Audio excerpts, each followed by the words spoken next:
ಭೂಮಿಗೆ ಬಿದ್ದ ಬೀಜ, ಎದೆಗೆ ಬಿದ್ದ ಅಕ್ಷರ ಇಂದಲ್ಲ ನಾಳೆ ಫಲ ಕೊಡುವುದು ಎಂದು ಶುಭಶತದೊಂದಿಗೆ ಎಲ್ಲರಿಗೂ ಶುಭ ಸಂಜೆ. ಕಾರ್ಯಕ್ರಮದ ಕೇಂದ್ರ ಬಿಂದುಗಳಾದ ರೈತ ಬಾಂಧವರಿಗೂ ಹಾಗೂ ನಾವು ಯಾರಿಗೂ ಕಮ್ಮಿ ಇಲ್ಲ ಎಂದು ಕೃಷಿ ಕ್ಷೇತ್ರದಲ್ಲಿ ತಮ್ಮ ಛಾಪನ್ನು ಮೂಡುತ್ತಿರುವ ಕೃಷಿ ಮಹಿಳೆಯರಿಗೂ ಹಾಗೂ ಮುದ್ದಾದ ಮಕ್ಕಳು ಹಾಗೂ ನನ್ನ ಸಹಪಾಠಿಗಳಿಗೂ ಇಂದಿನ ಕಾರ್ಯಕ್ರಮಕ್ಕೆ ಸುಸ್ವಾಗತ. ಈಗ ರೈತಗೀತೆಯೊಂದಿಗೆ ಕಾರ್ಯಕ್ರಮವನ್ನು ಶುಭಾರಂಭವನ್ನು ಮಾಡಲು ಬರುತ್ತಿದ್ದಾರೆ ಜಿಕೆವಿಕೆ ವಿದ್ಯಾರ್ಥಿಗಳು. ಹಾಗಾಗಿ ರೈತಗೀತೆಗಾಗಿ ಎಲ್ಲರೂ ಎದ್ದು ನಿಲ್ಲಬೇಕಾಗಿ ವಿನಂತಿಸಿಕೊಳ್ಳುತ್ತಿದ್ದೇನೆ.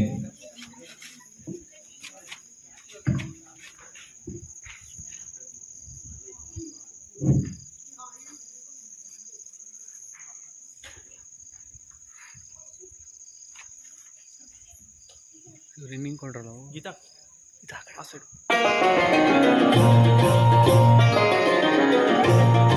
ಹರ್ಷಿತಾ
ಉಪಚಾರದ ವಿಧಾನ, ಪ್ರಯೋಜನಗಳು ಹಾಗೂ ಇವರ ಜೊತೆಗೆ ಕೃಷಿ ವ್ಯವಹಾರ ನಿರ್ವಹಣೆಯ ವಿದ್ಯಾರ್ಥಿಗಳಿಂದ ರೈತ ಸಂಜೀವಿನಿ ಅಪಘಾತ ವಿಮೆ ಯೋಜನೆ ಕುರಿತು ಮಾಹಿತಿಯನ್ನು ನೀಡಲಾಗುವುದು. ಉತ್ತಮ ಬೀಜದ ಗುಣಲಕ್ಷಣಗಳು, ಪ್ರಮಾಣಿತ ಬೀಜ ಬಳಕೆಯ ಪ್ರಯೋಜನಗಳು, ರೈತರು ಬೀಜವನ್ನು ಖರೀದಿಸುವಾಗ ಗಮನದಲ್ಲಿಡಬೇಕಾದ ಅಂಶಗಳನ್ನು ತಿಳಿಸಲು ನಿಮ್ಮ ಮುಂದೆ ಬರುತ್ತಿದ್ದಾರೆ ಭಾನುಪ್ರಸಾದ್.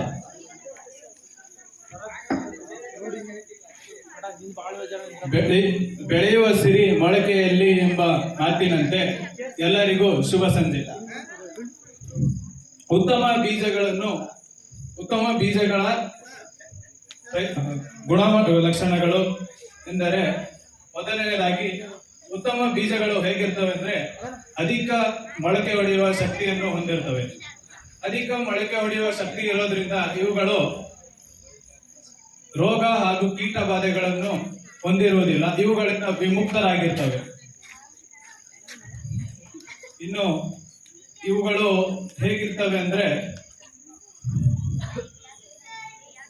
ಬೇರೆ ವಿಜಾತಿಗಳ ಬೇರೆ ತಳಿಗಳ ಮಿಶ್ರಣಗಳಿಂದ ವಿಮುಕ್ತರಾಗಿರ್ತವೆ, ಅಂದರೆ ಭೌತಿಕ ಮತ್ತು ಅನುವಂಶೀಯ ಶುದ್ಧತೆಯನ್ನು ಹೊಂದಿರ್ತವೆ.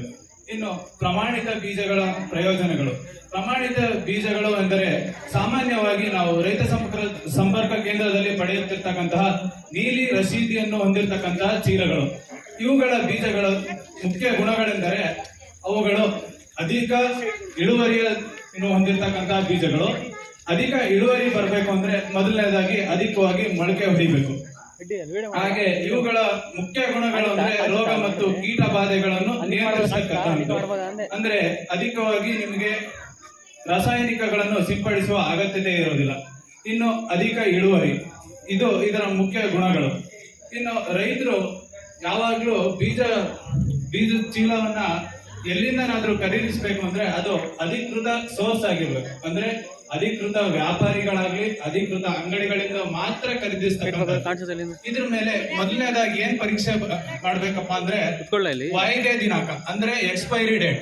ವಾಯಿದೆ ದಿನಾಂಕ ಮುಗ್ದಿರ್ತಕ್ಕಂಥ ಬೀಜಗಳನ್ನ ಯಾವುದೇ ಕಾರಣಕ್ಕೂ ಖರೀದಿಸಬಾರ್ದು. ಇವ್ರದಿಂದ ಆಗ್ತಕ್ಕಂಥ ಪರಿಣಾಮಗಳೇನಂದ್ರೆ ಬೀಜಗಳು ಮೊಳಕೆಯನ್ನೇ ಹೊಡೆಯೋದಿಲ್ಲ, ಇಲ್ಲ ಅವರು ಸಿಂಪಡಿಸ್ತಕ್ಕಂಥ ರಾಸಾಯನಿಕಗಳಿಂದ ಬೀಜಗಳು ಕೆಟ್ಟು ಹೋಗಿರ್ತವೆ. ಇನ್ನು ಈ ಚೀಲದ ಮೇಲೆ ನೀವು ಗಮನಿಸ್ತಕ್ಕಂಥದ್ದು ಗುಣಮಟ್ಟದ ಶೇಕಡವಾರು. ಗುಣಮಟ್ಟದ ಶೇಕಡವಾರು ಎಷ್ಟಿದೆ? ಅಂದಾಜು 95ರಿಂದ ಅಥವಾ ಅದಕ್ಕಿಂತ ಹೆಚ್ಚು ಇದ್ರೆ ಮಾತ್ರ ಅಂತಹ ಬೀಜಗಳನ್ನು ನೀವು ಕೊಂಡೊಯ್ಯಬೇಕು. ಇನ್ನು ಮೊಳಕೆಯ ಶೇಕಡವನ್ನು ಅಲ್ಲಿ ಮುದ್ರಿಸಲಾಗಿರುತ್ತದೆ, ಅಂತಹ ಚೀಲಗಳನ್ನು ಮಾತ್ರ ನೀವು ಪಡಿಬೇಕು. ಇನ್ನು ಈ ರಸೀದಿಯನ್ನಾಗ್ಲಿ ನೀವು ಮುದ್ರಿರ್ತಕ್ಕಂಥ ಚೀಟಿಯನ್ನಾಗ್ಲಿ ಯಾವುದನ್ನು ಕಳೀಬಾರ್ದು. ಬೆಳೆಯ ಪೂರ್ಣಾವಧಿ ಮುಗಿಯುವವರೆಗೂ ಆ ರಸೀದಿಗಳನ್ನ ನಿಮ್ಮ ಹತ್ರನೇ ಜೋಪಾನವಾಗಿ ಇಟ್ಕೊಂಡಿದ್ರೆ ಉಪಯೋಗ ಏನಪ್ಪಾ ಅಂತಂದ್ರೆ, ನಿಮಗೆ ಬೆಳೆ ಹಾನಿ ಆದ್ರೆ, ಬೀಜದಲ್ಲಿ ಏನಾದರೂ ಕೊರತೆಗಳಿದ್ದು ಪ್ರಮಾಣೀಕರಿಸಿದ ಶೇಕಡವಾರಿಗಿಂತ ಕಡಿಮೆ ಬಂತಂದ್ರೆ ನೀವು ಕಂಪನಿಯವರ ವಿರುದ್ಧ ಏನಾದರೂ ಕ್ರಮ ತಗೊಳ್ಳಲಿಕ್ಕೆ ನಿಮ್ಮ ಹತ್ರ ಸಾಕ್ಷಿಗಳಿರ್ತವೆ. ಅದರಿಂದ ಎಲ್ಲರೂ ನೀವು ಖರೀದಿಸಿದ ರಸೀದಿಯನ್ನಾಗ್ಲಿ ಅಥವಾ ಮುದ್ರಿತ ಚೀಟಿಗಳನ್ನಾಗ್ಲಿ ಬೆಳೆಯ ಪೂರ್ಣ ಸಮಯ ಮುಗಿಯುವವರೆಗೂ ಕಾಪಾಡಿಕೊಂಡು ಇಟ್ಕೊಳ್ಬೇಕು. ಧನ್ಯವಾದಗಳು. ಉತ್ತಮ ಬೀಜದ ಗುಣಲಕ್ಷಣಗಳು ಹಾಗೂ ಪ್ರಮಾಣಿತ ಬೀಜ ಬಳಕೆಯ ಪ್ರಯೋಜನಗಳು ಹಾಗೂ ರೈತರು ಬೀಜವನ್ನು ಖರೀದಿಸುವಾಗ ಗಮನದಲ್ಲಿಡಬೇಕಾದ ಅಂಶಗಳನ್ನು ತಿಳಿಸಿಕೊಟ್ಟ ಭಾನುಪ್ರಸಾದ್ ಅವರಿಗೆ ಧನ್ಯವಾದಗಳು. ಈಗ ನೃತ್ಯದೊಂದಿಗೆ ನಮ್ಮನ್ನು ಮನರಂಜಿಸಲು ಬರಲಿದ್ದಾರೆ ಯದ್ವಿಕಾ ಮತ್ತು ತಂಡ.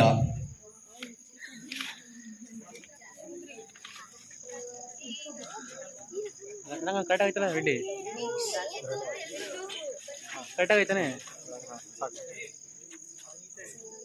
ಸೆಂಟ್ರ್ ಬರ್ತೀನಿ ಹಿಡ್ಕೋತ್ಯಾ?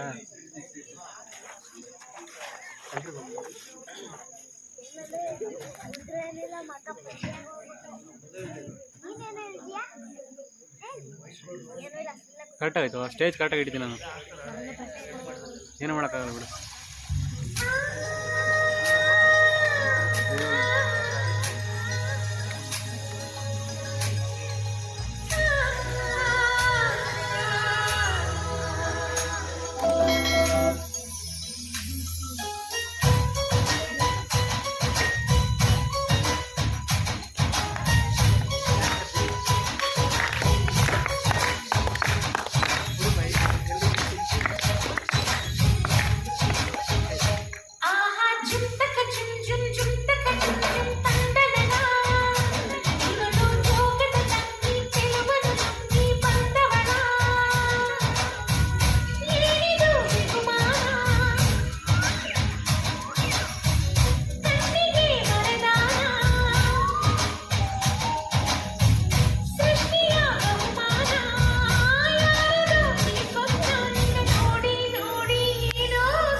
ನೃತ್ಯದೊಂದಿಗೆ ನಮ್ಮನ್ನು ಮನರಂಜಿಸಿದ ಯತ್ವಿಕಾ ಮತ್ತು ತಂಡಕ್ಕೆ ಬರಲಿ ಜೋರದ ಚಪ್ಪಾಳೆ. ಬೀಜೋಪಚಾರ ಎಂದರೇನು, ಅವುಗಳ ಉಪಯೋಗಗಳೇನು ಹಾಗೂ ಅದನ್ನು ಹೇಗೆ ಮಾಡಬೇಕು ಎಂದು ಹೇಳಲು ಬರುತ್ತಿದ್ದಾರೆ ಅರ್ಚನಾ.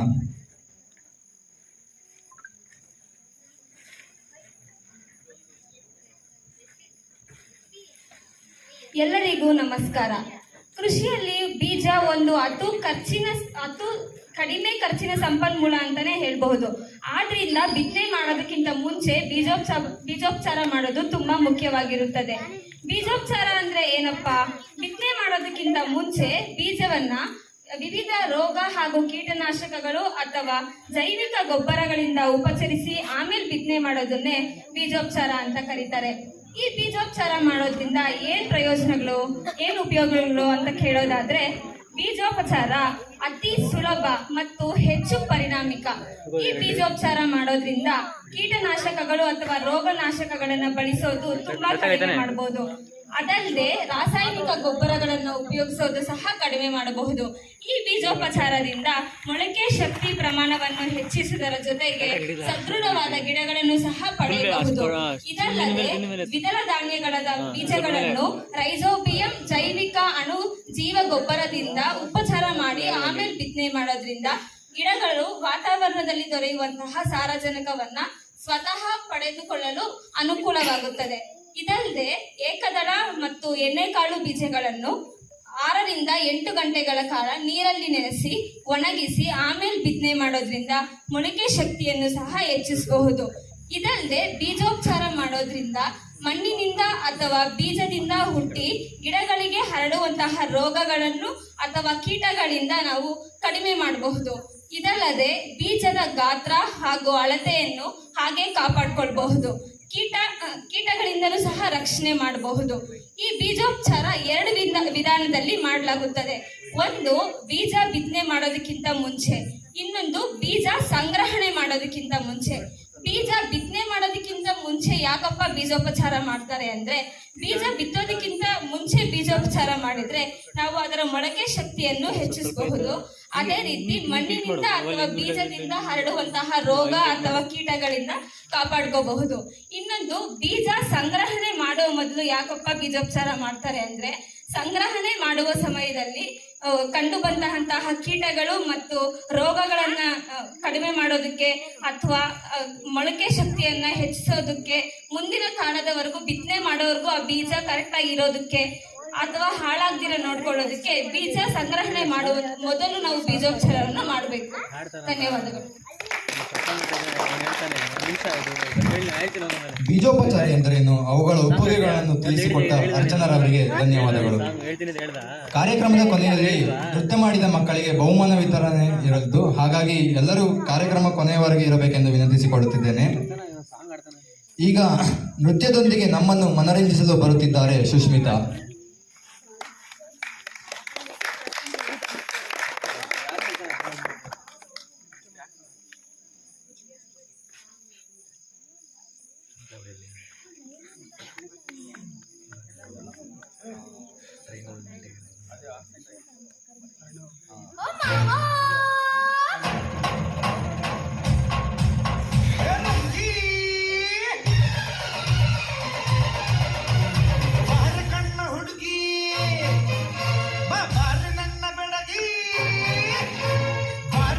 ಹುಡುಗಿ ಬಾರ ನನ್ನ ಬೆಳಗಿ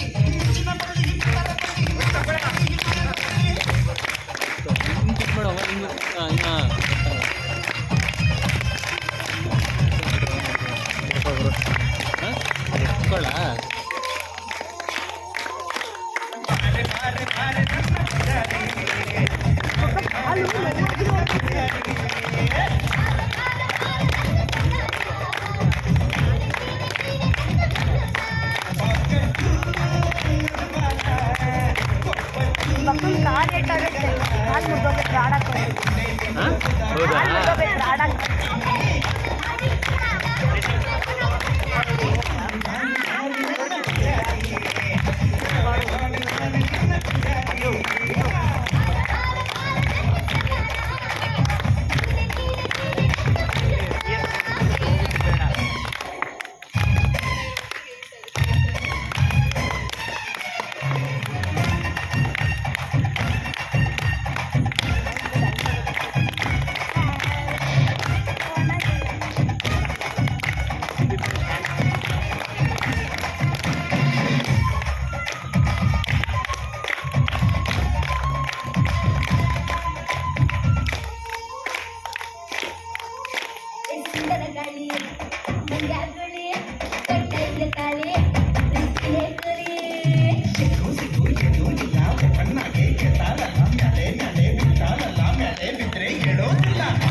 ಆಗ್ತಿದೆ ರೆಡಿ ಹೇಳಿ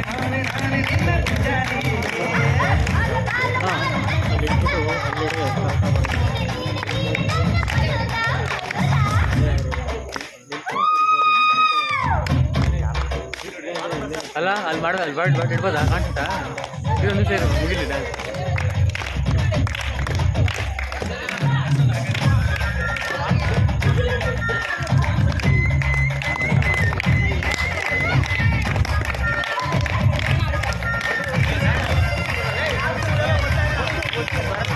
ಓಯ್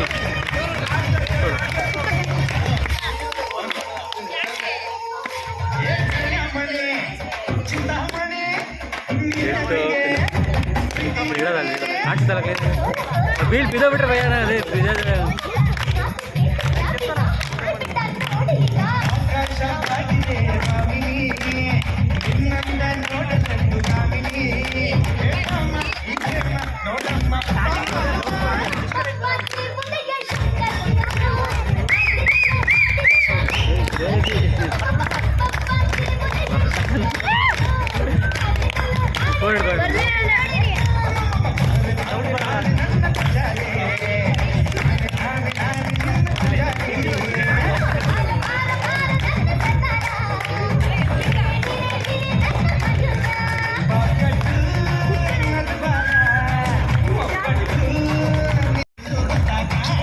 ಆಯ್ತು ನಾವು ಹಿಡಿತೀರ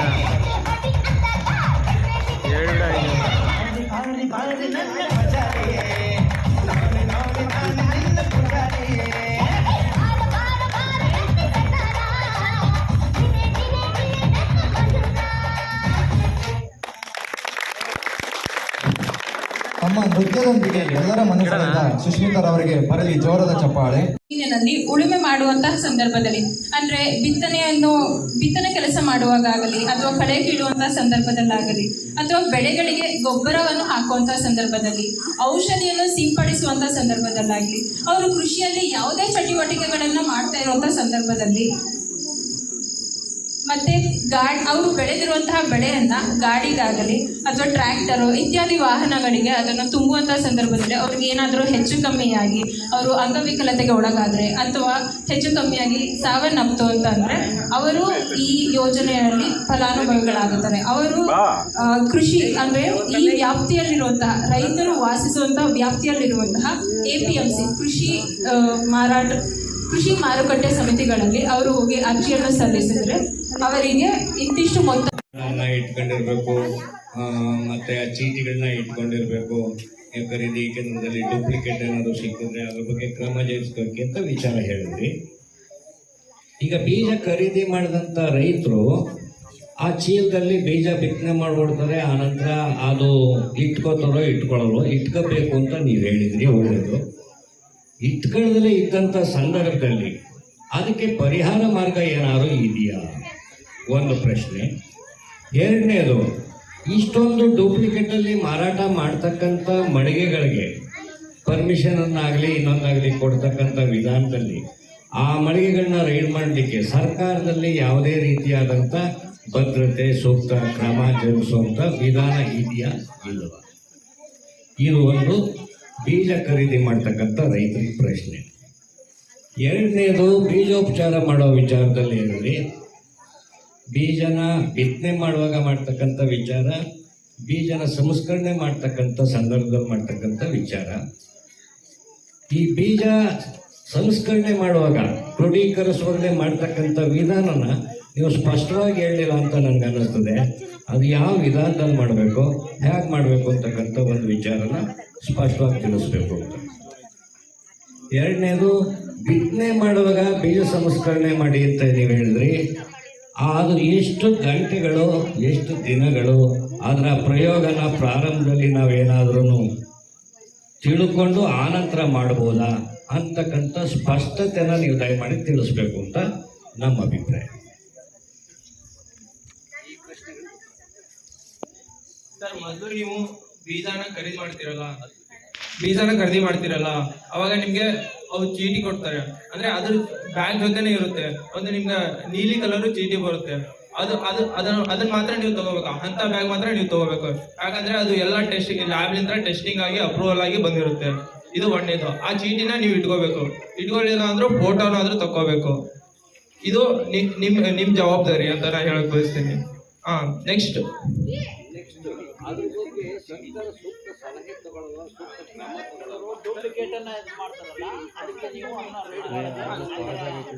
ಅದಕ್ಕೆ ಅಂತ ನಾವು ತಾಲೂಕ್ ಲೆವೆಲ್ ಅಲ್ಲಿ ಒಬ್ರು ಸೀಡ್ ಇನ್ಸ್ಪೆಕ್ಟರ್ ಅಂತ ಇರ್ತಾರೆ, ಅಂದ್ರೆ ಬೀಜ ಇನ್ಸ್ಪೆಕ್ಟರ್ ಅಂತ ಇರ್ತಾರೆ. ಅವರು ಯಾರು ಇರಲ್ಲ, ನಿಮ್ದು ಎಡಿ ಆಫೀಸ್ ಇರುತ್ತಲ್ಲ, ಅದು ಎಡಿ ಇರ್ತಾರೆ. ಎಡಿ ಅಂದ್ರೆ ಕೃಷಿ ನಿರ್ದೇಶಕರ, ಅಸಿಸ್ಟೆಂಟ್ ಡೈರೆಕ್ಟರ್ ಆಫ್ ಅಗ್ರಿಕಲ್ಚರ್.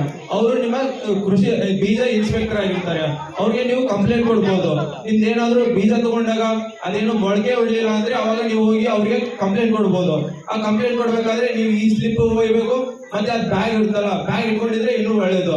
ಆ ಬ್ಯಾಗ್ ದಯವಿಟ್ಟು ಇಟ್ಕೊಳ್ಳಿ. ಇದು ನಮ್ಮ ಮನವಿ, ಕೃಷಿ ವಿದ್ಯಾರ್ಥಿಗಳಿಗೆ ನಮ್ಮ ಮನವಿ ಇದು ನಿಮ್ಗೆ. ಆದ್ರೆ ನೀವು ಅದ್ರ ಹೋಗ್ಬಿಟ್ರೆ ಅವರು ವಿತಿನ್ 24 hours ಅಲ್ಲಿ ಇನ್ಸ್ಪೆಕ್ಟ್ ಮಾಡ್ಬೇಕು. ಅವ್ರು ಮಾಡ್ತಾರೆ. ಅಲ್ಲಿಂದ ಅವರು ಕಂಪ್ಲೇಂಟ್ ಆಗಿ ನಿಮ್ಗೆ ಏನಾದ್ರು ಕಂಪನ್ಸೇಷನ್, ಅದರಿಂದ ನಿಮ್ಗೆ ಏನಾದ್ರು ನಷ್ಟ ಆಗಿರುತ್ತಲ್ಲ, ಅಂದ್ರೆ ಕಂಪನ್ಸೇಷನ್ ಸಹಿತ ಕೋರ್ಟ್ ಅಲ್ಲಿ ನಿಮ್ಗೆ ಕೊಡ್ತಾರೆ. ಇದು ಕೋರ್ಟ್ ಅಲ್ಲಿ ಈ ನಾರ್ಮಲ್ ಆಗಿ ಏನು ಕೋರ್ಟ್ ಇರುತ್ತಲ್ಲ ಆ ಕೋರ್ಟ್ ಅಲ್ಲಿ ಹೋಗಲ್ಲ. ಅಗ್ರಿಕಲ್ಚರ್ ಇವರೇ ಲಾಸ್ಟ್ ಏನ್ ಡಿಸಿಷನ್ ತಗೊಂತಾರೆ, ಇದು ಮುಂದಿನ ಸ್ಟೆಪ್ಸ್ ಇರಲ್ಲ. ಇವ್ರೇನ್ ತಗೊಂತಾರೆ ಲಾಸ್ಟ್ ಡಿಸಿಷನ್, ಅದ್ರ ಮೇಲೆ ನಿಮ್ ಕಂಪನ್ಸೇಷನ್ ಆ ಕಂಪ್ನಿಲಿಂದ ಒದಗಿಸ್ಬೇಕು. ಅದನ್ನ ಮಾಡ್ತಾರೆ ಅಂತ ನಾವು ಹೇಳಕ್ ಬಯಸ್ತೀವಿ. ಮಾರಾಟ ಮಾಡ್ತಕ್ಕಂಥದ್ರ ಬಗ್ಗೆ ಸರ್ಕಾರ ಏನಾದ್ರು ಕ್ರಮ ಜರುಗಿಸೋ ಸಾಧ್ಯತೆ ಇದೆಯಾ? ಸರ್ಕಾರದ ಲೆವೆಲ್ನಲ್ಲಿ ಅರ್ಜಿ ಕೊಟ್ಬಿಡ್ತೀವಿ ನಾವು, ಅರ್ಜಿ ಕೊಡ್ತೇವೆ. ಅರ್ಜಿ ಕೊಟ್ಟಾಗ ಅವ್ರು ಎನ್ಕ್ವೈರಿ ಇದು ಮಾಡ್ತಾರೆ, ಕ್ರಮ ಜರುಗಿಸ್ತಕ್ಕಂಥದ್ದು ಏನಾದ್ರು ಅವಕಾಶ ಇದೆಯಾ? ಅಂದ್ರೆ ನೀವು ಡೈರೆಕ್ಟ್ ಆಗಿ ಇಲ್ಲಿ RSK ಹೋಗಿ ತಗೊಂಡ್ರೆ ಅದ್ರಲ್ಲಿ ಯಾವುದೇ ಇಂಥ ಗೋಲ್ಮಾಲ್ ಟೈಪ್ ಏನು ಇರಲ್ಲ. ಅದೇ ನೀವು ಪ್ರೈವೇಟ್ ತಗೊಂಡಾಗ ಮಾತ್ರ ಇರುತ್ತೆ. ಅಲ್ಲಿ ತಗೋಬೇಕಾದ್ರೆ ನೀವು ಮುನ್ನೆಚ್ಚರಿಕಾ ಕ್ರಮಗಳನ್ನು ತಗೋಬೇಕು. ಅದೇ ರೀತಿ ಗೌರ್ಮೆಂಟ್ ಸೀಡ್ ಇನ್ಸ್ಪೆಕ್ಟರ್ ಇರ್ತಾರಲ್ಲ, ಅವ್ರು ಪ್ರತಿ ಇದಕ್ಕೆ ಹೋಗಿ ಏನ ಮಳಿಗೆ ಇರ್ತಾವಲ್ಲ ಅಲ್ಲಿ ಹೋಗಿ ಅವ್ರು ಇನ್ಸ್ಪೆಕ್ಟ್ ಮಾಡಿರ್ತಾರೆ. ಹಂಗೇನಾದ್ರು ಗೋಲ್ಮಾಲ್ ಕಂಡು ಬಂದ್ರೆ ಅದನ್ನ ನೀವು ಮೊದಲು ತಿಳಿಸ್ಬೇಕು. ಇಷ್ಟ ಹೇಳ್ಬೇಕು. ಎರಡನೇ ಸೆಮಿನಾರ್ ಮಾಡೋದ್ರಲ್ಲ ಬೀಜ ಖರೀದಿ ಬಗ್ಗೆ ಸಮಸ್ಯೆ ಇತ್ತು ಹೇಳಿದ್ವಿ, ರೈತರಿಗೆ ಆಶ್ವಾಸನ ಕೇಳಿ. ಸರ್, ನಿಮ್ಗೆ ಏನಾದ್ರು ಮತ್ತೆ ಸಮಸ್ಯೆ ಏನಾದ್ರು, ನಿಮ್ಮ ಏನಾದ್ರು ಯೋಚನೆ, ನಮ್ಗೆ ಏನಾದ್ರು ಡೌಟ್ ಇದ್ರೆ ನಮ್ಗೆ ಹೇಳಿ. ಯಾರಾದ್ರೂ ಮಾತಾಡ್ತಿದ್ರೆ ಮುಕ್ತವಾಗಿ ಮಾತಾಡ್ಬೋದು. ಇಲ್ಲಿ ನಿಮ್ಮಿಂದ ನಾವು ಕಲಿತೇವೆ, ನಮ್ಮಿಂದ ನೀವು ಸ್ವಲ್ಪ ಕಲೀರಿ ಅಷ್ಟೇ.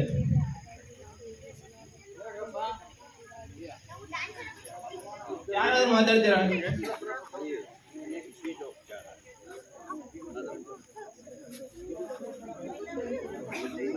ಮೊದಲು ನೀವೇನು ನೀವು ಮೊದಲು ಬೀಜನ ನಿಮ್ ಬೀಜನ ನೀವೇ ಉಪಯೋಗ ಮಾಡ್ಬೇಕಂದ್ರೆ ನೀವು ಬೀಜೋಪಚಾರ ಅಂತ ಅಂದ್ರೆ ಸಂಗ್ರಹ ಮಾಡೋಕ್ಕಿಂತ ಮೊದಲು ನೀವು ಒಂದು ಬೀಜೋಪಚಾರ ಕೊಡ್ಬೇಕಾಗುತ್ತೆ. ಆ ಬೀಜೋಪಚಾರ ಎದಕ್ ಕೊಡ್ತೀವಿ ಅಂದ್ರೆ ಒಂದು ಕೀಟನಾಶಕ ಕೊಡ್ತೀವಿ. ಕೀಟನಾಶಕ ಅಂದ್ರೆ ಅದು ಕೆಂಪು ಹುಳು ಬರುತ್ತಲ್ಲ, ಅದಕ್ಕೆ ನಾವು ರೆಡ್ ಫ್ಲೋರ್ ಬಿಟ್ಲ್ ಅಂತೀವಿ. ಅಂದ್ರೆ ಅದು ಕೆಂಪು ಹುಳು ಬರುತ್ತಲ್ಲ, ನಿಮ್ಗೆಲ್ಲ ಗೊತ್ತಿರುತ್ತಲ್ಲ, ಅದು ಕೀಟನಾಶಕ ಅದು ಕೊಡ್ಬೇಕು. ಕೀಟನಾಶಕ ಕೊಡ್ಬೇಕು. ಅದೇ ರೀತಿ ನಾವು ಇನ್ನೊಂದು ಅದು ಕೀಟಕ್ಕಾಯ್ತು. ಈಗ ರೋಗಕ್ಕೆ ಶಿಲೀಂಧ್ರನಾಶಕ ಅಂತ ಬರುತ್ತೆ. ಆ ಶಿಲೀಂಧ್ರನಾಶಕನ ನಾವು ಅಪ್ಲೈ ಮಾಡೋದು. ಇವೆರಡು ಅಪ್ಲೈ ಮಾಡೋದ್ರಿಂದ ನಾವು ಅದನ್ನ ಜಾಸ್ತಿ ದಿನ ಸ್ಟೋರ್ ಮಾಡಿ ಇಡ್ಬೋದು. ಅಂದ್ರೆ ಮಿನಿಮಮ್ ಅಂದ್ರೆ 1 ವರ್ಷ ಬೇಕಾಗುತ್ತೆ. ಈಗ ನೀವು ಏನೋ ಕೊಯ್ಲು ಮಾಡಿ ಅದನ್ನ ರಾಗಿ ಮತ್ತೆ ಮುಂದಿನ ವರ್ಷ ಮಾಡ್ಬೇಕಂದ್ರೆ ಮತ್ತೆ 1 ವರ್ಷ ಇಡ್ಬೇಕಾಗುತ್ತೆ. ಅದಕ್ಕೆ ನೀವು ಏನ್ ಮಾಡ್ಬೇಕು, ಒಂದು ಕ್ಲೋರ್ಪೈರಿಫಾಸ್ ಅಂತ ಬರುತ್ತೆ. ಕ್ಲೋರ್ಪೈರಿಫಾಸ್ 2 ml ತಗೋಬೇಕು. 2 ml ತಗೊಂಡು ಅದನ್ನ ಎಲ್ಲ ಬೀಜ ಒಂದ್ ಕಡೆ ಹಾಕಿ ಅದ್ರ ಮೇಲೆ 1 ಲೀಟರ್ ಅಲ್ಲಿ ನೀರ್ ಮಿಕ್ಸ್ ಮಾಡಿ ಅದನ್ನ ಎಲ್ಲ ಅದ್ರ ಮೇಲೆ ಹಾಕಿ ಅದನ್ನೆಲ್ಲ ಚೆನ್ನಾಗಿ ಮಿಕ್ಸ್ ಮಾಡಿ ಆಮೇಲೆ ಅದನ್ನ ನೆರಳಲ್ಲಿ ಒಣಗಿಸ್ಬೇಕು. ಬಿಸಿಲಲ್ಲಿ ಮಾತ್ರ ಒಣಗಿಸ್ಬೇಡಿ. ಆಮೇಲೆ ಮತ್ತೆ ಅದಕ್ಕೆ ಶಿಲೀಂಧ್ರನಾಶಕ ಅಂತ ಬರುತ್ತೆ. ಅಂದ್ರೆ ಫಂಗಿಸೈಡ್ ನ ಪ್ಯಾವಿಸ್ಟಿನ್ ಅದನ್ನು 2 ಗ್ರಾಮು 1 ಲೀಟರ್ಗೆ ನೀರಲ್ಲಿ ಹಾಕಿ ಇವನ್ನ 2 ಮಿಕ್ಸ್ ಮಾಡಿ ಆಮೇಲೆ ಅದನ್ನ ಹಾಕಿ ಆಮೇಲೆ ಒಣಗಿಸಿ ಅದನ್ನ ಚೆನ್ನಾಗಿ ಒಣಗಿಸ್ಬೇಕು. ಅಂದ್ರೆ ಅದ್ರ ನೀರಿನ ಅಂಶ ಎಷ್ಟಿರ್ಬೇಕಂದ್ರೆ ನೀವು ಕಾಮನ್ ಆಗಿ ಸ್ಟೋರ್ ಮಾಡ್ತಿರಲ್ಲ, ಸಂಗ್ರಹಣೆ ಮಾಡ್ತಿರಲ್ಲ, ಅದಕ್ಕಿಂತ ಅದೆಷ್ಟಿರುತ್ತೆ ಒಣಗಿಸಿದ್ಮೇಲೆ ಅಷ್ಟೇ ಬರಬೇಕು. ಆ ರೀತಿ ಸ್ಟೋರ್ ಮಾಡೋದ್ರಿಂದ ನೀವು 1 ವರ್ಷ ಅದನ್ನ ನೀವು ಕರೆಕ್ಟ್ ಆಗಿ ಇಡ್ಬೋದು. ಆಮೇಲೆ ಈಗ ಬಿತ್ತೋಕ್ಕಿಂತ ಮೊದಲು ಇದು ಏನು ಬೀಜೋಪಚಾರ ಮಾಡ್ಬೇಕು. ಅದನ್ನ ಈಗ ನಮ್ಮ ಹುಡುಗರು ಹೇಳ್ಕೊಡ್ತಾರೆ. ನಿಮ್ಗೆ ಇಲ್ಲೇ ಡೆಮಾನ್ಸ್ಟ್ರೇಷನ್ ಮಾಡ್ತಾರೆ. ಅದನ್ನು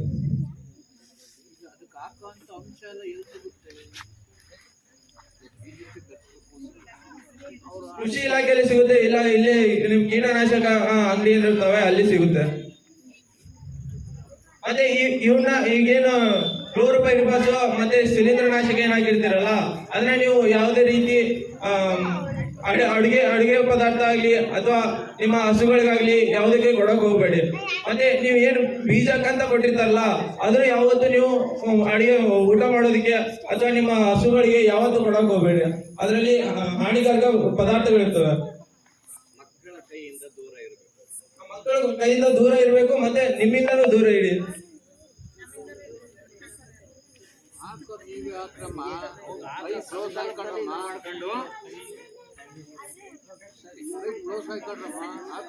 ಹಾಗೇನೆ ನೀವು ಒಂದು ಪ್ರೋಗ್ರಾಮ್ ಆದ್ಮೇಲೆ ನೀವು ಒಂದು ಸೆಮಿನಾರ್ ಕೊಟ್ಟ ಮೇಲೆ ರೈತರಿಗೆ ಅರ್ಥ ಆಯ್ತಾ ಅದನ್ನ ಕೇಳು. ಆಮೇಲೆ ನಿಮ್ಗೆ ಏನಾದ್ರು ಇದೆಯಾ ಅಂತ ಆದ್ಮೇಲೆ ಕೇಳಿ. ಈ ಜೈವಿಕ ಗೊಬ್ಬರಗಳಾಗಿರ್ಲಿ, ನಿಮ್ಗೆ ಇಲ್ಲಿ ಹತ್ರದಲ್ಲೇ ಕಸಿಪಾಳ್ಯದಲ್ಲಿ ARS ಇದೆ, ಅಗ್ರಿಕಲ್ಚರ್ ರಿಸರ್ಚ್ ಸ್ಟೇಷನ್ ಅಂತ. ಅಲ್ಲಿ ಹೋದ್ರೆ ನಿಮ್ಗೆ ಒಳ್ಳೆ ಕ್ವಾಲಿಟಿದೇ ಸಿಗುತ್ತೆ ಹಾಗೂ ಅಂಗಡಿಗಳಿಗಿಂತ ಕಡಿಮೆ ಬೆಲೆಲೇ ಸಿಗುತ್ತೆ. ಮತ್ತೆ ಅದು ಸರ್ಕಾರದಿಂದ ಅಥವಾ ನಮ್ಮ ಮೇನ್ ಕೃಷಿ ಇಲಾಖೆಯಿಂದ ದೃಢೀಕರಣ ಮಾಡಿಕೊಂಡು ಬಂದಿರೋದಾಗಿರುತ್ತೆ. ಸೊ ನೀವು ಅದನ್ನ ಯೂಸ್ ಮಾಡಿದ್ರೆ ಇನ್ನೂ ಉತ್ತಮ. ಯಾಕೆಂದ್ರೆ ನಿಮ್ಗೊಂದು ನಂಬಿಕೆ ಇರುತ್ತೆ, ಚೆನ್ನಾಗಿದೆ, ನನ್ನ ಸರ್ಕಾರದಿಂದ ಬಂದಿದೆ ಅನ್ನೋ ತರದ್ದು. ವಿಜ್ಞಾನಿಗಳಿಂದಾನೇ ತಯಾರಿಸಲ್ಪಟ್ಟದ್ದೇ ನಿಮ್ಗೆ ಸಿಗುತ್ತೆ. ಸೊ ಆದಷ್ಟು ಕೃಷಿ ಇಲಾಖೆ ಅಥವಾ RSK ಇಲ್ಲ ARS ಈ ತರ ಮೂಲಗಳಿಂದಾನೇ ಅದನ್ನ ಖರೀದಿಸಕ್ ಟ್ರೈ ಮಾಡಿ. ಅಲ್ಲೆಲ್ಲೂ ಸಿಗ್ಲಿಲ್ಲ ಅಥವಾ ನಿಮ್ಗೆ ಅಲ್ಲಿ ಹೋಗ್ಬಿಟ್ಟು ತಗೊಳಕ್ ಸಾಧ್ಯ ಆಗಲ್ಲ ಅಂತ ಹೇಳೋ ಸ್ಥಿತಿಲಿ ಮಾತ್ರ ನೀವು ಆತರ ಸನ್ನಿವೇಶ ಇದ್ರೆ ಮಾತ್ರ ಬೇರೆ ಹೊರಗಡೆ ಪ್ರೈವೇಟ್ ಅಂಗಡಿಯಿಂದ ಖರೀದಿಸಿ. ಇಲ್ಲ ಅಂದ್ರೆ ಎಷ್ಟಾಗುತ್ತೋ ಅಷ್ಟು ಕೃಷಿ ಇಲಾಖೆಗಳಿಂದಾನೇ ಅದನ್ನ ಖರೀದಿಸಿ. ಯಾಕಂದ್ರೆ ಅದು ದೃಢೀಕರಣ ಮಾಡಿ ಪ್ರಮಾಣೀಕೃತವಾಗಿರುತ್ತೆ. ಸೊ ಅದನ್ನ ನೀವು ಆದಷ್ಟು ಉಪಯೋಗ ಮಾಡಕ್ ಟ್ರೈ ಮಾಡಿ. ಬೆಳೆದಲ್ಲೊಂದು ಇದಿದೆ, ಆಥರೈಸ್ ಮಾಡಿರ್ತಕ್ಕಂಥದ್ದು ಒಂದು ಕಂಪನಿ ನಡೀತಾ ಇದೆ ಅಂತಕ್ಕಂಥದ್ದು ಯಾರಿಗೂ ಗೊತ್ತಿಲ್ಲ. ಇದು 4 ಕಿಲೋಮೀಟರ್ ಡಿಸ್ಟೆನ್ಸ್ ಅಷ್ಟೇ, ಕಳಸಿಪಳ್ಳ ಬರ್ತಕ್ಕಂಥ. ಈ ನಿಮ್ಗೆ ಸರೌಂಡಿಂಗ್ಸ್ ನಿಯರ್ ಇದ್ದಾಗ ಕುಣಿಗಲ್ಲಿಗಿಂತಲೂ ಕಡಿಮೆನೇ ಇದಿರೋದು. ಇದರ ಅನುಕೂಲವನ್ನು ಪಡ್ಕೊಳ್ಳಿ ಅಂತಕ್ಕಂಥ ವಿಚಾರನೂ ಕೂಡ ರೈತರಿಗೆ ಮುಟ್ಟಿಸಿ. ಏಕೆಂದ್ರೆ ನೀವು ಅನೇಕ ಇದ್ರ ಬಗ್ಗೆನೇ ನೀವು ರೌಂಡ್ಸ್ ಮಾಡ್ತಿರ್ತೀರಿ, ಮತ್ತೆ ನೀವು ಫೀಲ್ಡ್ ವರ್ಕ್ ಅನ್ನ ಮಾಡ್ತೀರಿ, ರೈತರನ್ನ ಕಾಂಟ್ಯಾಕ್ಟ್ ಮಾಡ್ತೀರಿ, ಸಂಪರ್ಕಿಸ್ತೀರಿ. ಅನೇಕ ಸಮಸ್ಯೆಗಳಿದೆ. ಅದಕ್ಕೆ ಪರಿಹಾರ ಸೂಚಿಸಬೇಕು. ನೆಕ್ಸ್ಟ್ ನೀವೆಲ್ಲ PhD ಮಾಡಿ ವಿಜ್ಞಾನಿಗಳಾಗೋರು, ನೀವು ಇದಕ್ಕೆಲ್ಲ ಮಾರ್ಗಸೂಚಿ ಕೊಡ್ತಕ್ಕಂಥವ್ರು. ಬೇಸಿಕಲ್ಲೂ ಕೂಡ ರೈತರ ಭಾವನೆಗಳನ್ನ ಅರ್ಥ ಮಾಡಿಕೊಂಡ್ರೆ ಸಾಧ್ಯ ಆಗ್ತದೆ. ಅದಕ್ಕೇನೆ ನೀವು ಪ್ರತಿ ಸೆಮಿನಾರಲ್ಲಿ ನೀವು ಸೆಮಿನಾರ್ ಆದ ಕೂಡಲೇ ರೈತರಿಗೆ ಪ್ರಶ್ನೆ ಮಾಡಿ, ಅರ್ಥ ಆಯ್ತಾ, ಅನುಮಾನ ಇದೆಯಾ, ಏನಾದರೂ ಪ್ರಶ್ನೆ ಇದೆಯಾ, ಇಷ್ಟೆಲ್ಲ ನೀವು ತಿಳ್ಕೊಂಡ್ರೆ ನಿಮ್ಗೆ ಒಳ್ಳೆ ಎಜುಕೇಶನ್ ಆಗ್ತದೆ ಅಂತ ನನ್ನ ಭಾವನೆ. Okay, thanks. ಕಂಟಿನ್ಯೂ. ಇಲ್ಲಿ ARS ಇದೆ ಅಂತ ಹೇಳಿದ್ರಲ್ಲ, ಯಾರಿಗೂ ಗೊತ್ತಿಲ್ಲ ಅಂದಲ್ಲ, ಇದು ಸುಮಾರು 10-15 ವರ್ಷದಿಂದ ಸ್ಥಾಪನೆ ಆಗಿರುವಂಥದ್ದು. ಅಗ್ರಿಕಲ್ಚರ್ ರಿಸರ್ಚ್ ಸ್ಟೇಷನ್ ಅಂತ ಹೇಳಿ ಮಾಡಿದರೆ ನಮ್ಮ ಹೈನುಗಾರಿಕೆಗೆ ಮೊಟ್ಟ ಮೊದಲು ಅಲ್ಲಿ ಪ್ರಿಯಾರಿಟಿ ಕೊಟ್ಟಿರುವಂಥದ್ದು. ಇವತ್ತು ತುಂಬಾ ಜನ ಇಲ್ಲಿ ಹಸುಗಳು ಸಾಕ್ತಾ ಇದೀವಿ, ಅವಕ್ಕೆ ಮೇವು ಹಾಕಕ್ಕೆ ಒದ್ದಾಡ್ತಾ ಇದೀವಿ. ಸುಮಾರು 70 ವೆರೈಟಿ ಮೇವುಗಳು ಸುಮಾರು ವರ್ಷಾನುಗಟ್ಟಲೆ ಕಟಾವು ಮಾಡಿದ್ರು ಬೇಗ ಇಳುವರಿ ಬರುವಂತ ಮೇವುಗಳನ್ನ ರಿಸರ್ಚ್ ಮಾಡಿದರೆ, ಡೆವಲಪ್ ಮಾಡಿದರೆ. ಇದು ಯಾರಿಗೂ ನಮ್ಗೆ ಗೊತ್ತಿಲ್ಲದೆ ಇರೋದು ದುರದೃಷ್ಟ. ಅಲ್ಲಿ ಸ್ಟೇಷನ್ ಓಪನ್ ಆಗಿರೋದೇ ಯಾರಿಗೂ ಗೊತ್ತಿರಲಿಲ್ಲ. ನಾನ್ ಮೊಟ್ಟ ಮೊದಲು ಬಂದ್ಮೇಲೆ ತಿಳ್ಕೊಂಡು ಸುಮಾರು 4 ವರ್ಷದಿಂದ ಅಲ್ಲಿ ವರ್ಷ ಪ್ರೋಗ್ರಾಮ್ ನಡೀತವೆ. ನಮ್ದು ಒಂದು ಆತ್ಮ ಜೈನ ಕೃಷಿ ಸಂಘ ಅಂತ ಮಾಡಿದ್ಮೇಲೆ ಎಷ್ಟೋ ಜನನ ಅಲ್ಲಿಗೆ ಬನ್ನಿ ಅಂತ ಹಿಂಸೆ ಮಾಡಿ ಕರ್ಕೊಂಡೋಗಿ ಭೇಟಿ ಕೊಡ್ಸಿದೀವಿ. ನೋಡಿರುವಂತವ್ರು ಇದ್ದಾರೆ. ಇದು ನಮ್ಮ ನಾವು RSK ರೈತರು ಏನೇ ಬೀಜಗಳು ಬಂದ್ರೆ ತಗೊಳಕ್ ಹೋಗ್ತೀವೋ ಅಲ್ಲಿಗಿನ್ನ ಹೆಚ್ಚಾಗಿ ಇಲ್ಲಿ ಯಾವ ಟೈಮಲ್ಲಿ ಹೋದ್ರೂ ಮಾಹಿತಿ ಸಿಗುತ್ತೆ, ಯಾವ ಟೈಮಲ್ಲಿ ಹೋದ್ರೂ ಬೀಜಗಳು ಸಿಗುತ್ತೆ, ಎಲ್ಲಾ ತರದ್ದು ಪ್ರತಿಯೊಂದು ಸಿಗುತ್ತೆ. ಆದಷ್ಟು ನಮ್ಮ ರೈತರು ಇಲ್ಲಿ ಹೋದ್ರೆ ಒಳ್ಳೆ ಮಾಹಿತಿ ಸಿಗುತ್ತೆ ಅಂತ ಹೇಳಕ್ ಇಷ್ಟಪಡ್ತೀನಿ.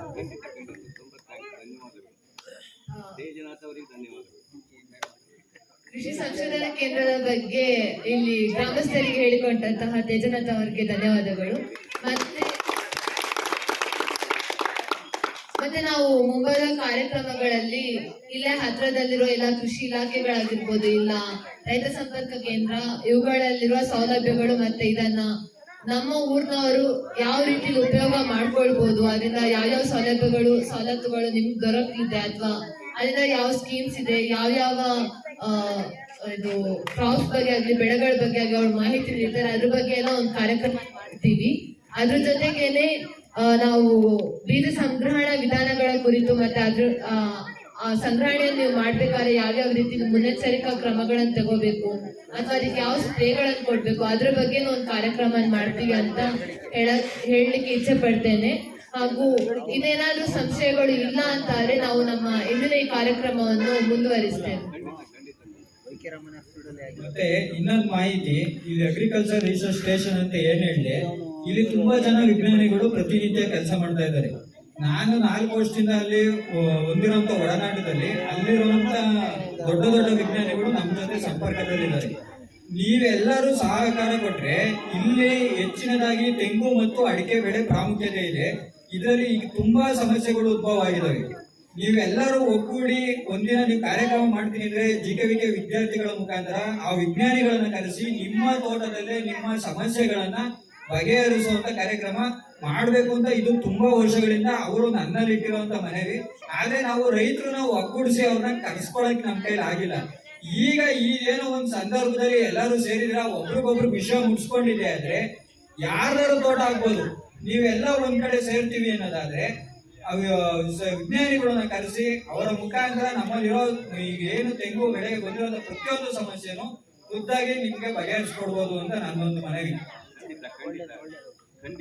ಈ ವಿಚಾರ ಸ್ವಾಗತಾರ್ಹ. ದಯಮಾಡಿ ಇಷ್ಟು ನೋಡಿ, ಈಗಾಗಲೇ ಸುಮಾರು 1 ವಾರ ಆಯ್ತಾ ಬಂತು, ವಿಸ್ತಾರವಾದಂಥ ಮಾಹಿತಿಗಳೇ ಇಲ್ಲ.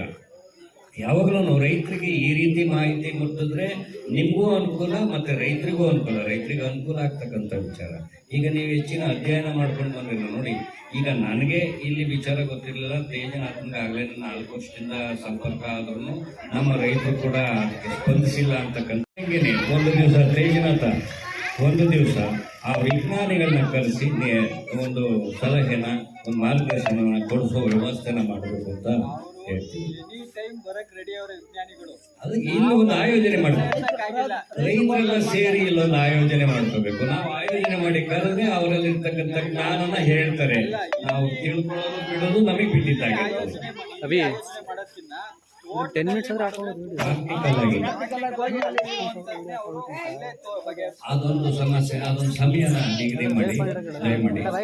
ಇದು ತುಂಬಾ ಧನ್ಯವಾದ. ಈಗ ನನಗೊಂದು ಸ್ವಲ್ಪ ಖುಷಿ ಆಯಿತು, ನಿಮಗೂ ಖುಷಿಯಾಗಿದೆ ಅಂತ ನಾನು ಭಾವಿಸ್ತೇನೆ. ಮುಂದಿನ ಕಾರ್ಯಕ್ರಮ ಮುಂದುವರಿಸಿ. ಧನ್ಯವಾದಗಳು ಸರ್. ಈಗ ನೃತ್ಯವನ್ನು ಮಾಡಲು ಬರುತ್ತಿದ್ದಾರೆ ಸಮರ್ಥ್ ಮತ್ತು ತಂಡ.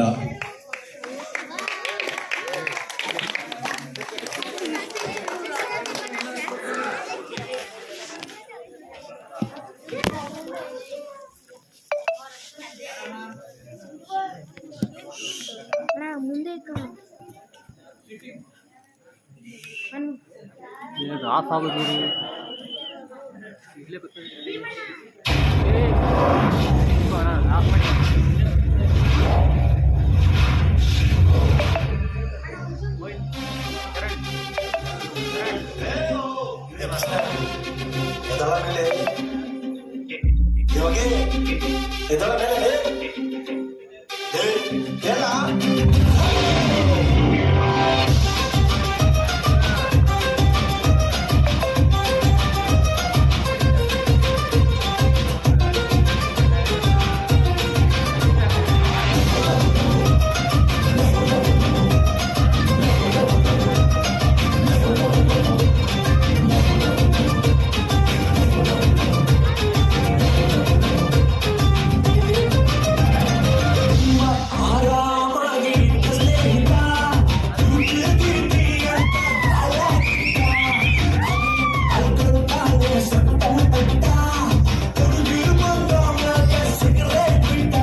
ಯಾಕ ಇದು ತಡಿಯೋ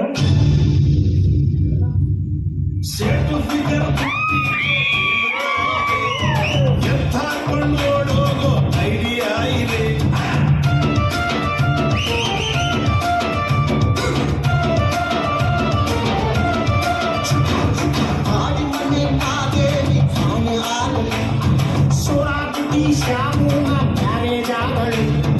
ಅವಳು ನನಗೆ ಸಿಗದಿದ್ರೆ ಆಸಿಡ್ ಹಾಕುವೆ.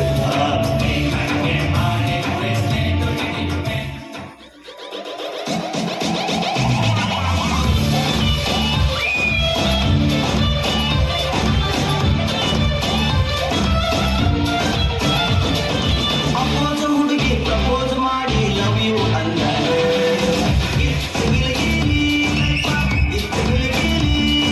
ನಿನ್ನೆ ಪ್ರೀತಿಸಿ ಮದುವೆಯಾಗುವೆ ಗೆಳೆಯ ಅಂದಾಗ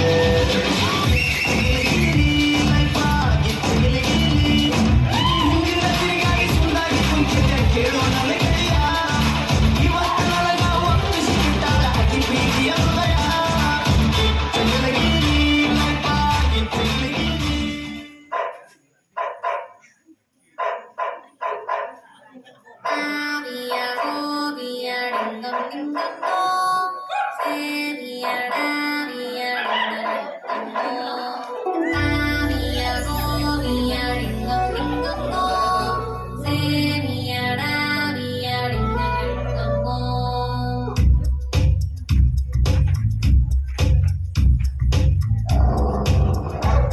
ನಾನೇನು ಮಾಡ್ಲಿ ಸ್ವಾಮಿ, ನನ್ ಹುಡುಗಿ ನಾಯಿ ಪ್ರೇಮಿ. ನಾನು ಒಳ್ಳೆ ಪ್ರೇಮಿ, ಈ ನಾಯಿ ಮುಂದೆ ಕಮ್ಮಿ.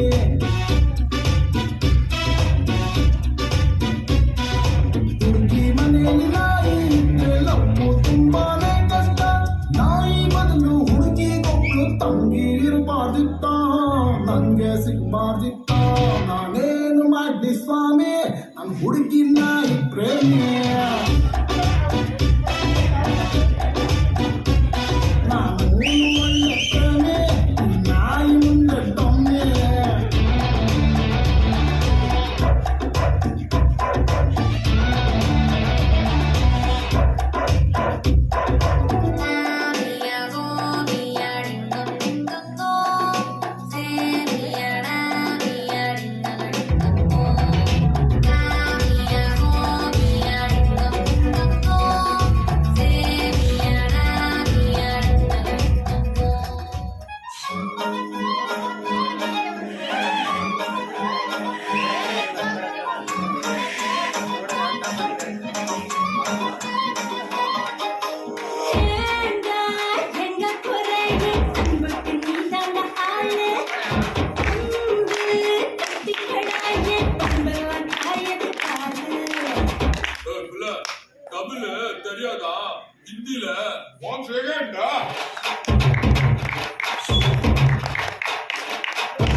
ಗ್ರಾಮೀಣ ಕೃಷಿ ಕಾರ್ಯಾನುಭವ ಕಾರ್ಯಕ್ರಮದ ರಂಗನ್ನು ಮತ್ತಷ್ಟು ಹೆಚ್ಚಿಸಿದ ಸಮರ್ಥ ತಂಡಕ್ಕೆ ಬರಲಿ ಜೋರದ ಚಪ್ಪಾಳೆ. ಹೀಗೆ ಎಲ್ಲ ಮಕ್ಕಳಲ್ಲೂ ಒಂದಲ್ಲ ಒಂದು ಕಲೆ ಅಡಗಿರುತ್ತದೆ. ಅದು ಹಾಡು ಅಥವಾ ನೃತ್ಯ ಅಥವಾ ನಾಟಕವಾಗಿರಬಹುದು. ಹಾಗಾಗಿ ಎಲ್ಲ ಮಕ್ಕಳನ್ನು ಪ್ರೋತ್ಸಾಹಿಸಿ ಎಂದು ಹೇಳುತ್ತಾ ಈಗ ಹಾಡನ್ನು ಹಾಡಲು ಬರುತ್ತಿದ್ದಾರೆ ತೇಜಸ್ ಮತ್ತು ಸಂತೋಷ್.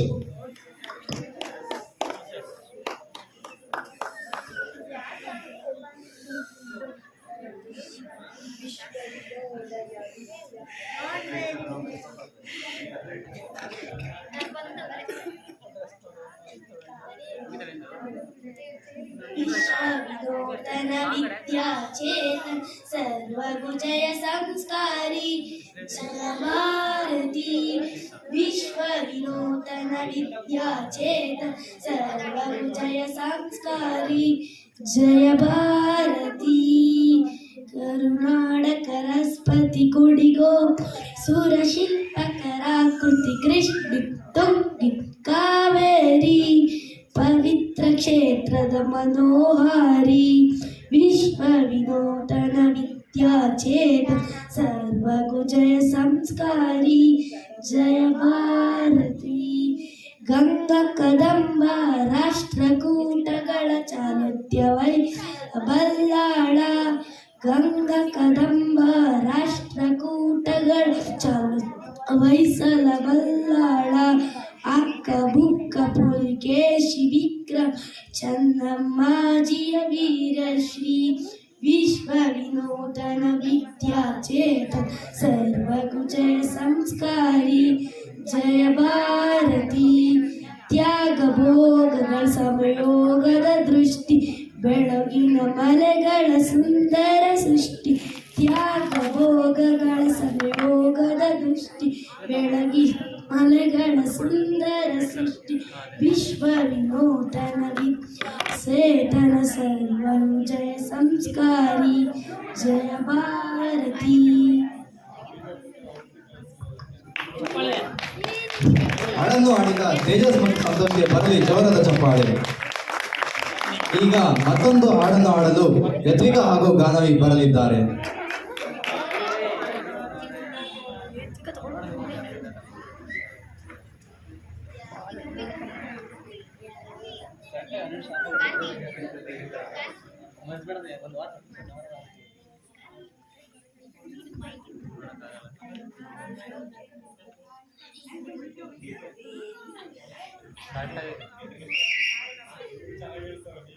ಬೇಲಿ ಮೇಲೆ ಆರಾಡಿ ಹಾಗೆ ಹೀಗೆ ಓಲಾಡಿ ಕೆಂಪು ಟೋಪಿ ತೂರಾಡಿ ಏಳುವೆಯೇನ ಎಳೆ ಕೋಳಿ ಕೊಕ್ಕೋ ಕೊಕ್ಕೋ ಏಳು ಅಲ್ಲಂಬೈಕು ಹೀಗಾಯ್ತು ಅಲ್ಲಿ ಎಲ್ಲ ಬಂದಾಯ್ತು. ಹೇಳಿ ಎದ್ದೇಳಿ ಮುಂಜ ಅಲ್ಲಿಯ ಗಡಿಯಾರ ಮುಂಜ ಅಲ್ಲಿಯ ಗಡಿಯಾರ ಮುಂಜ ಅಲ್ಲಿಯ ಗಡಿಯಾರ. ಹಾಡನ್ನು ಹಾಡಿದ ಯತ್ವಿಕಾ ಮತ್ತು ತಂಡಕ್ಕೆ ಬರಲಿ ಜೋರದ ಚಪ್ಪಾಳೆ.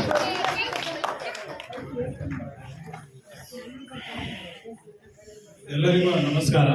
ನಾವು ಹೋದ ವಾರ ಹಿಂಗೆ ಒಂದು ಕಾರ್ಯಕ್ರಮ ಮಾಡಿದ್ವಿ. ಅದ್ರ ವಿಷಯ ಬಂದು ಮಣ್ಣು ಪರೀಕ್ಷೆ ಅನ್ನೋದಿತ್ತು. ಇದೀಗ ಸುವರ್ಣ ಅವಕಾಶ ಎಲ್ಲರಿಗೂ ದೊರಕಿದೆ. ಏನಂದ್ರೆ ಹೋದ ವಾರ ಯಾರ್ಯಾರು ಮಣ್ಣು ಪರೀಕ್ಷೆಗೆ ಮಾದರಿನ ಕೊಟ್ಟಿರ್ಲಿಲ್ಲ, ಇನ್ನೂ ಈಗಲೂ ಕಾಲಾವಕಾಶ ಮೀರಿಲ್ಲ. ಯಾರ್ಯಾರು ಮಣ್ಣು ಪರೀಕ್ಷೆ ಮಾಡಿಸ್ಕೋಬೇಕು ಅಂತ ಇಚ್ಛೆ ಇದೆಯೋ ಎಲ್ಲರೂ ಮಣ್ಣಿನ ಮಾದರಿ ಸಂಗ್ರಹಿಸಿ ನಮಗೆ ತಂದು ಕೊಡ್ಬೇಕು.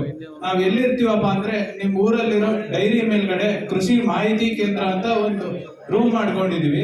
ನಿಮ್ಗೆ ಮಣ್ಣು ಪರೀಕ್ಷೆ ಬಗ್ಗೆ ವಿಧಾನ ಆಗ್ಲಿ ಇನ್ನು ಯಾವ್ದಾರು ಅನುಮಾನಗಳಿದ್ರೆ ಅಲ್ಲಿ ಬಂದು ಪರಿಹರಿಸ್ಕೋಬಹುದು. ಹಾಗೂ ಮಣ್ಣಿನ ಮಾದರಿಗಳನ್ನ ತಂದು ಅಲ್ಲಿ ನಮ್ಗೆ ಕೊಡ್ಬೋದು. ನಾವು ಪರೀಕ್ಷೆ ಮಾಡಿಸಿ ನಿಮ್ಗೆ ರಿಪೋರ್ಟ್ ನ ಕೊಡ್ತೀವಿ. ಧನ್ಯವಾದಗಳು. ನಾವಲ್ಲಿ ಬೆಳಿಗ್ಗೆ 10 ಗಂಟೆಯಿಂದ ಸಂಜೆ 6 ಗಂಟೆವರೆಗೂ ಇರ್ತೀವಿ. ಮಧ್ಯಾಹ್ನ 1 ರಿಂದ 3 ಗಂಟೆವರೆಗೂ ಮಾತ್ರ ಇರೋದಿಲ್ಲ. ಬೆಳಿಗ್ಗೆ 10 ಗಂಟೆಯಿಂದ ಸಂಜೆ 6 ಗಂಟೆವರೆಗೂ ಅಲ್ಲೇ ಇರ್ತೀವಿ.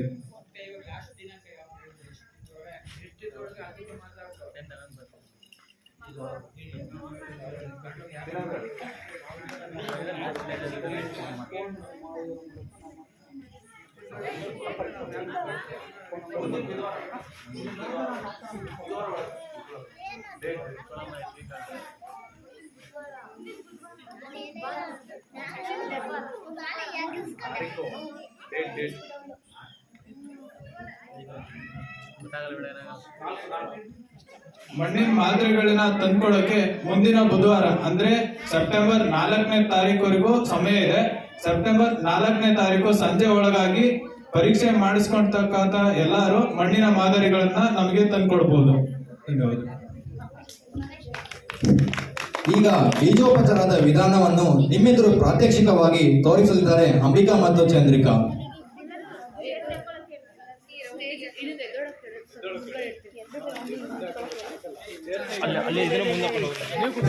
ಎಲ್ಲರೂ ಈಗ ಸ್ಟೇಜಿನ ಮುಂಭಾಗ ಬರಬೇಕೆಂದು ವಿನಂತಿ.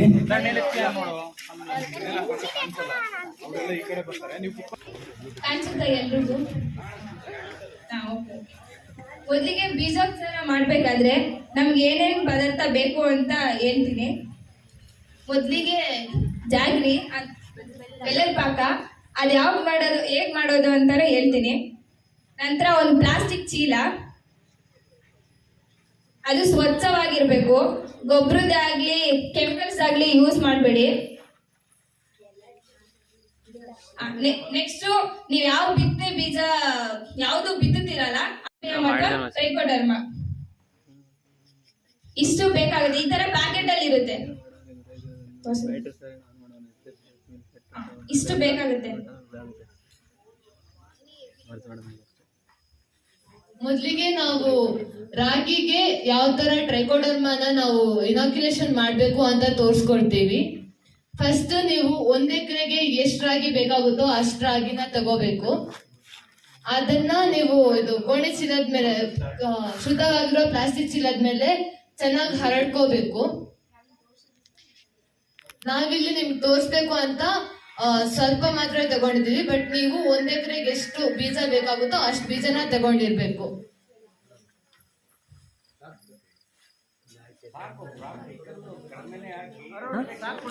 ಅವ್ನು ಮಾಡ್ತಾನೆ ಮೇಲ್ಗಡೆಯಿಂದ. ನಾನು ಅಲ್ಲೋಗ ಟ್ರೈಕೋಡರ್ಮಾನ ನಾವು ಏಕದಳ ಧಾನ್ಯಕ್ಕೆ ಯೂಸ್ ಮಾಡ್ತೀವಿ. ನೀವು ಅದನ್ನ ಖರೀದಿ ಮಾಡ್ಬೇಕಾದ್ರೂ ನೋಡ್ಕೊಂಡು ಖರೀದಿ ಮಾಡಿ. ಅಂದ್ರೆ ಏಕದಳ ಧಾನ್ಯಕ್ಕೆ ಒಂದ್ ರೀತಿ ಇದ್ರೆ ಜೈವಿಕ ಗೊಬ್ಬರಗಳನ್ನು ಬಳಸಿದ್ರೆ, ದ್ವಿದಳ ಧಾನ್ಯಕ್ಕೆ ರೈಸೋಬಿಯಂ ಅಂತ ಇನ್ನೊಂದ್ ರೀತಿ ಇದನ್ನ ಬಳಸ್ತೀರಾ. ಅದಕ್ಕಾಗಿ ಏಕದಳ ಧಾನ್ಯಕ್ಕೆ ಟ್ರೈಕೋಡರ್ಮಾ ಅಂತ ಬರುತ್ತೆ, ಅದನ್ನ ಬಳಸ್ಬೇಕು. ಅದನ್ನ ಯಾಕೆ ಬಳಸ್ತೀವಿ ಅಂದ್ರೆ ಅದರಿಂದಾಗಿ ರೋಗ ನಿರೋಧಕ ಶಕ್ತಿಗಳು ಸಸ್ಯಕ್ಕೆ ಸಿಗುತ್ತೆ. ಅಂದ್ರೆ ನೀವು ಒಂದ್ಸಲ ಅದನ್ನ ಹಾಕಿದ್ಮೇಲೆ ಮುಂದೆ ಬರೋ ಸಸಿಗಳಲ್ಲಿ ರೋಗ ಬಂದ್ರೆ ಅದಕ್ಕೆ ಆಲ್ರೆಡಿ ಅದರಲ್ಲಿ ರೋಗ ನಿರೋಧಕ ಶಕ್ತಿಗಳಿರುತ್ತೆ. ಸೊ ಕಡಿಮೆ ರೋಗ ಕಂಡುಬರುತ್ತೆ. ಚಿಕ್ಕ ಮಕ್ಕಳಿಗೆ ನೀವು ಇವಾಗ ಪೋಲಿಯೋ ವ್ಯಾಕ್ಸಿನ್ ಆ ಥರ ಎಲ್ಲ ಹಾಕ್ತಿರಲ್ಲ, ಅದೇ ರೀತಿ ಇದು ಸಸ್ಯಗಳಿಗೆ ಇರೋ ಲಸಿಕೆ ತರ. ಸೊ ಅದನ್ನ ನೀವು ಆದಷ್ಟು ತಪ್ಪದೆ ಬಳಸಿ ಅಂತ ಹೇಳಕ್ ಇಚ್ಛೆ ಪಡ್ತೀನಿ. ಮತ್ತೆ ನೀವು ಟ್ರೈಕೋಡರ್ಮಾ ಯೂಸ್ ಮಾಡೋಕ್ಕಿಂತ ಮುಂಚೆ ಗ್ಲೌಸ್ ಅಥವಾ ಪ್ಲಾಸ್ಟಿಕ್ ಕವರ್ ಅಲ್ಲಿ ನಿಮ್ಮ ಕೈಗಳನ್ನು ಕವರ್ ಮಾಡ್ಕೋಬೇಕು. ಯಾಕೆಂದ್ರೆ ಅದು ಟ್ರೈಕೋಡರ್ಮಾ ಒಂದು ಸೂಕ್ಷ್ಮಾಣು ಜೀವಿ, ಅದು ನಿಮ್ಮ ಆರೋಗ್ಯಕ್ಕೆ ಅಷ್ಟೊಂದು ಒಳ್ಳೇದಲ್ಲ. ಸಸ್ಯಗಳಿಗೆ ಒಳ್ಳೇದು, ಬಟ್ ಮನುಷ್ಯರಿಗೆ ಒಳ್ಳೇದಲ್ಲ. ಆದ್ರಿಂದಾಗಿ ನಿಮ್ಮ ಆರೋಗ್ಯವನ್ನು ಕಾಪಾಡೋದಕ್ಕೋಸ್ಕರ ಹಾಗೂ ನಿಮ್ಮನ್ನ ನೀವು ಕಾಪಾಡೋದಕ್ಕೋಸ್ಕರ ಆಗಿ ನೀವು ಅದನ್ನ ನಿಮ್ಮ ಕೈಗಳಿಗೆ ಗ್ಲೌಸ್ ಇಲ್ಲ ಪ್ಲಾಸ್ಟಿಕ್ ಕವರ್ಗಳನ್ನ ಬಳಸಿ ಟ್ರೈಕೋಡರ್ಮಾನ ಯೂಸ್ ಮಾಡಬೇಕು. ಮತ್ತೆ ಈಗ ಬೆಲ್ಲದ ಪಾಕ ಮಾಡೋದು ಹೇಗೆ ಅಂತ ಹೇಳ್ತೀನಿ.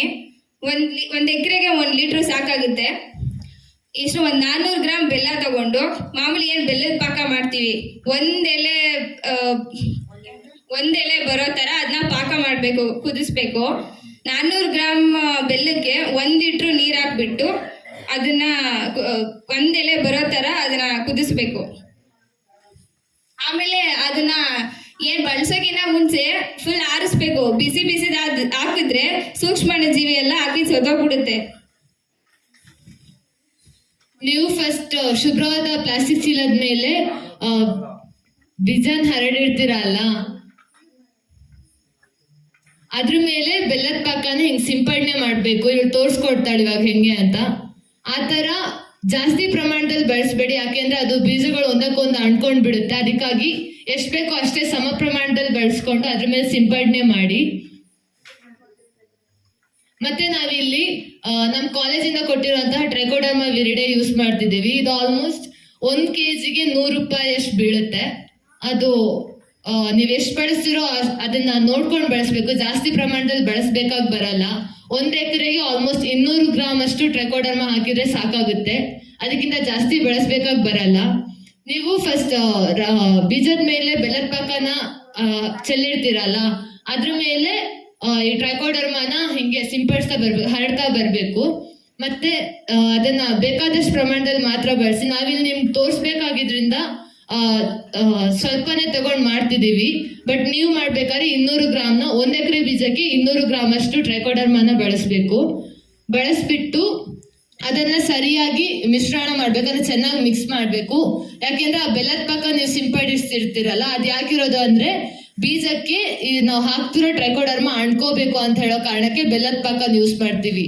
ಇವಾಗ ನೀರು ಯೂಸ್ ಮಾಡ್ಬೋದಲ್ಲ ಅಂತ ನೀವು ಕೇಳ್ಬೋದು. ನೀರು ಯೂಸ್ ಮಾಡಿದ್ರೆ ಅದು ನೀರು ಆವಿಯಾಗ್ಬಿಡುತ್ತೆ. ಅದರಿಂದಾಗಿ ಅದು ಟ್ರೈಕೋಡರ್ಮಾಗೆ ಅಂಟ್ಕೊಳ್ಳಲ್ಲ. ಅದೇ ನೀವು ಬೆಲ್ಲದ ಪಾಕ ಯೂಸ್ ಮಾಡಿದ್ರೆ ಅದು ಬೀಜದ ಮೇಲೆ ಒಂದು ಕೋಟಿಂಗ್ ತರ ಫಾರ್ಮ್ ಆಗುತ್ತೆ. ಅದರಿಂದಾಗಿ ಆ ಕೋಟ್ ಮೇಲೆ ಈ ಟ್ರೈಕೋಡರ್ಮಾ ಅಥವಾ ರೈಸೋಬಿಯಂ ಆಗಿರ್ಲಿ ಯಾವುದೇ ನಾವು ಇವಾಗ ಫಂಜಿಸೈಡ್ ಯೂಸ್ ಮಾಡ್ಬೋದು, ಇಲ್ಲ ಇನ್ಸೆಕ್ಟಿಸೈಡ್ ಯೂಸ್ ಮಾಡ್ಬೋದು, ಕೀಟನಾಶಕ, ಅವುಗಳೆಲ್ಲ ನಾವು ಟ್ರೀಟ್ಮೆಂಟ್ ಮಾಡಕ್ ಬಳಸಿದಾಗ ಅದು ಬೀಜದ ಮೇಲೆ ಅಂಟ್ಕೋಬೇಕು. ಯಾಕಂದ್ರೆ ಅದು ಇನ್ನು ಸಸ್ಯ ಬರೋ ತನಕ ಅದಕ್ಕೆ ಇದಂತ ರೋಗ ನಿರೋಧಕ ಶಕ್ತಿ ಆಗಿರ್ಲಿ ಅಥವಾ ಕೀಟನಾಶಕಗಳ ಪ್ರಭಾವ ಆ ಬೀಜದಲ್ಲಿ ಉಳ್ಕೊಂಡಿರ್ಬೇಕು. ಅದಕ್ಕಾಗಿ ನೀವು ಅದನ್ನ ಬೆಲ್ಲದ ಪಾಕ ಹಾಕೊಂಡು ಚೆನ್ನಾಗಿ ಮಿಶ್ರಣ ಮಾಡ್ಕೋಬೇಕು.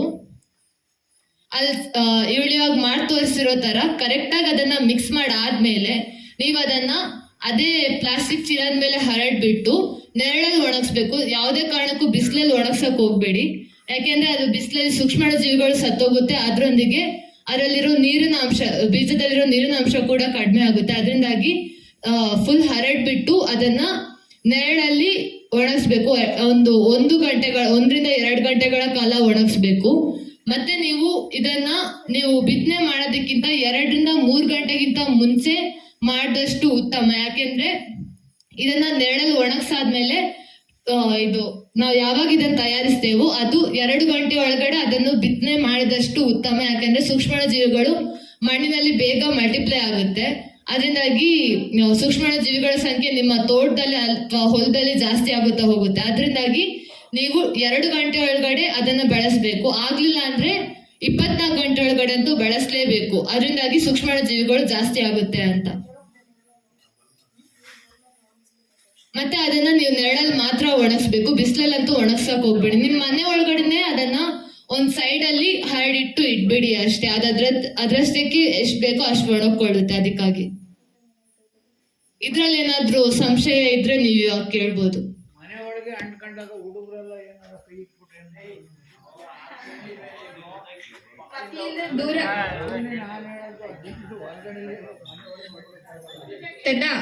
ಮಕ್ಕಳಿಂದ ದೂರ ಆದಷ್ಟು ದೂರನೇ ಮಾಡಿ. ನೀವು ಸೇಫ್ ಆಗಿರ್ಬೇಕು, ಮಕ್ಕಳು ಸೇಫ್ ಆಗಿರ್ಬೇಕು. ಅದಕ್ಕೆ ನಿಮ್ ಮನೆ ಎದುರಿರೋ ಜಗ್ಲಿಲ್ ಅಥವಾ ಯಾರು ಯೂಸ್ ಮಾಡದೇ ಇರೋ ಜಾಗದಲ್ಲಿ ಅದನ್ನ ಒಂದ್ ಸೈಡ್ ಅಲ್ಲಿ ಇಟ್ಬಿಡಿ. ಮತ್ತೆ ಮಕ್ಳ ಕೈಯಲ್ಲಿ ಸಿಗದೆ ಇರೋ ತರ ನೋಡ್ಕೊಳ್ಳಿ. ಯಾಕೆಂದ್ರೆ ಅದಕ್ಕೆ ನಾವು ಜೈವಿಕ ಗೊಬ್ಬರ ಅಥವಾ ಕೀಟನಾಶಕ ಅವುಗಳನ್ನೆಲ್ಲ ಬಳಸಿರ್ತೀವಿ. ಅದು ಮಕ್ಳಿಗಾಗ್ಲಿ ಯಾರಿಗೇ ಆಗ್ಲಿ ಅದು ಒಳ್ಳೇದಲ್ಲ. ಅದಕ್ಕೋಸ್ಕರ ಆದಷ್ಟು ನಿಮ್ಮ ಸುರಕ್ಷತೆಯಲ್ಲಿ ನೀವಿರಿ. ಅದು ನಮ್ಮೆಲ್ರಿಗೂ ಒಳ್ಳೇದು. ಅದಕ್ಕಾಗಿ ನಾವು ಇದನ್ನ ಕೇಳ್ಕೊತೇವೆ. ಮತ್ತೇನಾದ್ರೂ ಸಂಶಯ ಇದ್ರೆ ಕೇಳ್ಬೋದು.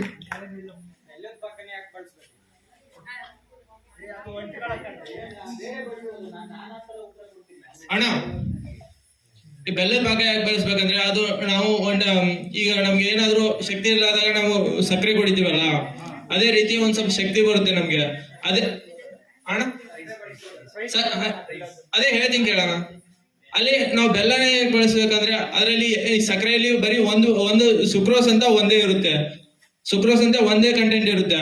ಅದೇ ನಮ್ಮ ಬೆಲ್ಲದಲ್ಲಿ ಎಲ್ಲಾ ತರ ಇರುತ್ತೆ. ಅದು ನಮ್ಮ ಏನು ಸೂಕ್ಷ್ಮ ಜೀವಿಗಳು ಇರ್ತಾವಲ್ಲ ಅದಕ್ಕೆ ಬಹಳ ಉಪಕಾರಿ. ಅದು ಬದುಕೋಕೆ ಕೆಲವೊಂದಿಷ್ಟು ಟೈಮು ಬೇಕು. ಅಂದ್ರೆ ಬೀಜ ಹಾಕಿದ ಕೂಡಲೇ ಅದೆಲ್ಲ ಮಣ್ಣಲ್ಲಿ ಎಲ್ಲ ಮಲ್ಟಿಪ್ಲೈ ಆಗಲ್ಲ. ಅದು ಕೆಲವೊಂದು ಟೈಮು ಅದು ದಿವಸಕ್ಕೆ ಎಷ್ಟು ಬೇಕೋ ಅಷ್ಟು ಅದರಲ್ಲಿ ಪೋಷಕಾಂಶ ಇರುತ್ತೆ. ಅದಕ್ಕೆ ಅದನ್ನು ಮಾಡಿದಾಗ ಅದರಲ್ಲಿ ಅಂಟುಕೊಳ್ಳುತ್ತೆ ಸಹ, ಮತ್ತೆ ಅದಕ್ಕೆ ಪೋಷಕಾಂಶನೂ ಸಿಗುತ್ತೆ ಸೂಕ್ಷ್ಮಾಣುಜೀವಿಗಳಿಗೆ. ಅದ್ರ ಸಂಬಂಧ ನಾವು ಮಾಡ್ಬೇಕಣ್ಣ. ಅದೊಂದು ಹೇಳಕ್ ಮಾಡ್ತೀವಿ, ಸಾರಿ. ನಮ್ಮ ಯೂನಿವರ್ಸಿಟಿಯಲ್ಲಿ 2 ತರ ಬರುತ್ತೆ, ಒಂದು ಪೌಡರ್ ಫಾರ್ಮ್, ಇನ್ನೊಂದು ಲಿಕ್ವಿಡ್ ಫಾರ್ಮ್. ಲಿಕ್ವಿಡ್ ಫಾರ್ಮ್ ನೀವು ತಗೊಂಡ್ಬಂದ್ರೆ ಇನ್ನೂ ಚೆನ್ನಾಗಿರುತ್ತೆ. ಅದನ್ನ ಡೈರೆಕ್ಟ್ ಆಗಿ ನೀವು ಅಪ್ಲೈ ಮಾಡಬಹುದು. ಅದಕ್ಕೆ ಯಾವುದೇ ತರ ಅಂತ ಈಗ ಬೆಲ್ಲದ ಪಾಕ ಅದು ನಿಮ್ಗೆ ಏನು ಸಮಸ್ಯೆ ಇರಲ್ಲ. ಅದನ್ನ ಡೈರೆಕ್ಟ್ ಆಗಿ ನೀವು ಮಾಡ್ಕೋಬಹುದು. ಡೈರೆಕ್ಟ್ ಬೀಜಕ್ಕೆ ಅದು ಒಂದು 200 ml ಬರುತ್ತೆ. ಅದನ್ನ ನೀವು ಡೈರೆಕ್ಟ್ ಆಗಿ 1 ಎಕರೆಗೆ ಎಷ್ಟು ಬೀಜ ಬೇಕೋ ಅಷ್ಟಕ್ಕೆ ಹಾಕಿ ಅದನ್ನ ಚೆನ್ನಾಗಿ ಬೆರೆಸಿ ಅದನ್ನ ನೆರಳಲ್ಲಿ ಒಣಗಿಸ್ಬೋದು. ಅದು ತುಂಬಾ ಒಳ್ಳೆಯದು. ಇದಕ್ಕಿಂತ ಅದು ಸುಲಭ ಆಗಿರುತ್ತೆ. ಇಲ್ಲಣ್ಣ, ಅಂದ್ರೆ ಈಗ ನೋಡಿ, ಈಗ ರಾಗಿಗೆ ನಾವು ಟ್ರೈಕೋಡರ್ಮಾ ಅಂತ ಕೊಟ್ಟಿವಿ. ಟ್ರೈಕೋಡರ್ಮಾ ಯಾವುದೇ ರೀತಿ ಅದಕ್ಕೆ ಪೋಷಕಾಂಶ ಕೊಡಲ್ಲ. ಟ್ರೈಕೋಡರ್ಮಾ ಬರೋದು ಬರೀ ರೋಗಗಳಿಗೆ ಮಾತ್ರ, ಬೇರು ರೋಗಗಳಿಗೆ ಮಾತ್ರ. ಅದು ಈಗ ಬೇರಲ್ಲಿ ನೀವು ರಾಗಿಯಲ್ಲಿ ಡ್ರೈ ರೂಟ್ ಅಂತ ಬರುತ್ತೆ, ಅಂದ್ರೆ ಬರಗಾಲದಲ್ಲಿ ಎಲ್ಲ ಬೇರು ಕೊಳೆತೋಗೋ ತರ ಆಗುತ್ತೆ. ಅದಕ್ಕಾಗಿ ಇದನ್ನ ಮಾಡ್ಬೋದು. ಮತ್ತೆ ಬೇರೆ ಬೇರೆ ಈ ದ್ವಿದಳ ಧಾನ್ಯಗಳು ಇದು ಮಾಡ್ಬೋದು. ಅದರಲ್ಲಿ ಮಳೆ ಹೆಚ್ಚಾದ್ರೆ ಬೇರು ಜಾಸ್ತಿ ಕೊಳಕ್ ಸ್ಟಾರ್ಟ್ ಆಗುತ್ತಲ್ಲ, ಅದ್ರ ಸಲುವಾಗಿ ಇದನ್ನ ಟ್ರೈಕೋಡರ್ಮಾ ಮಾಡ್ಬೋದು.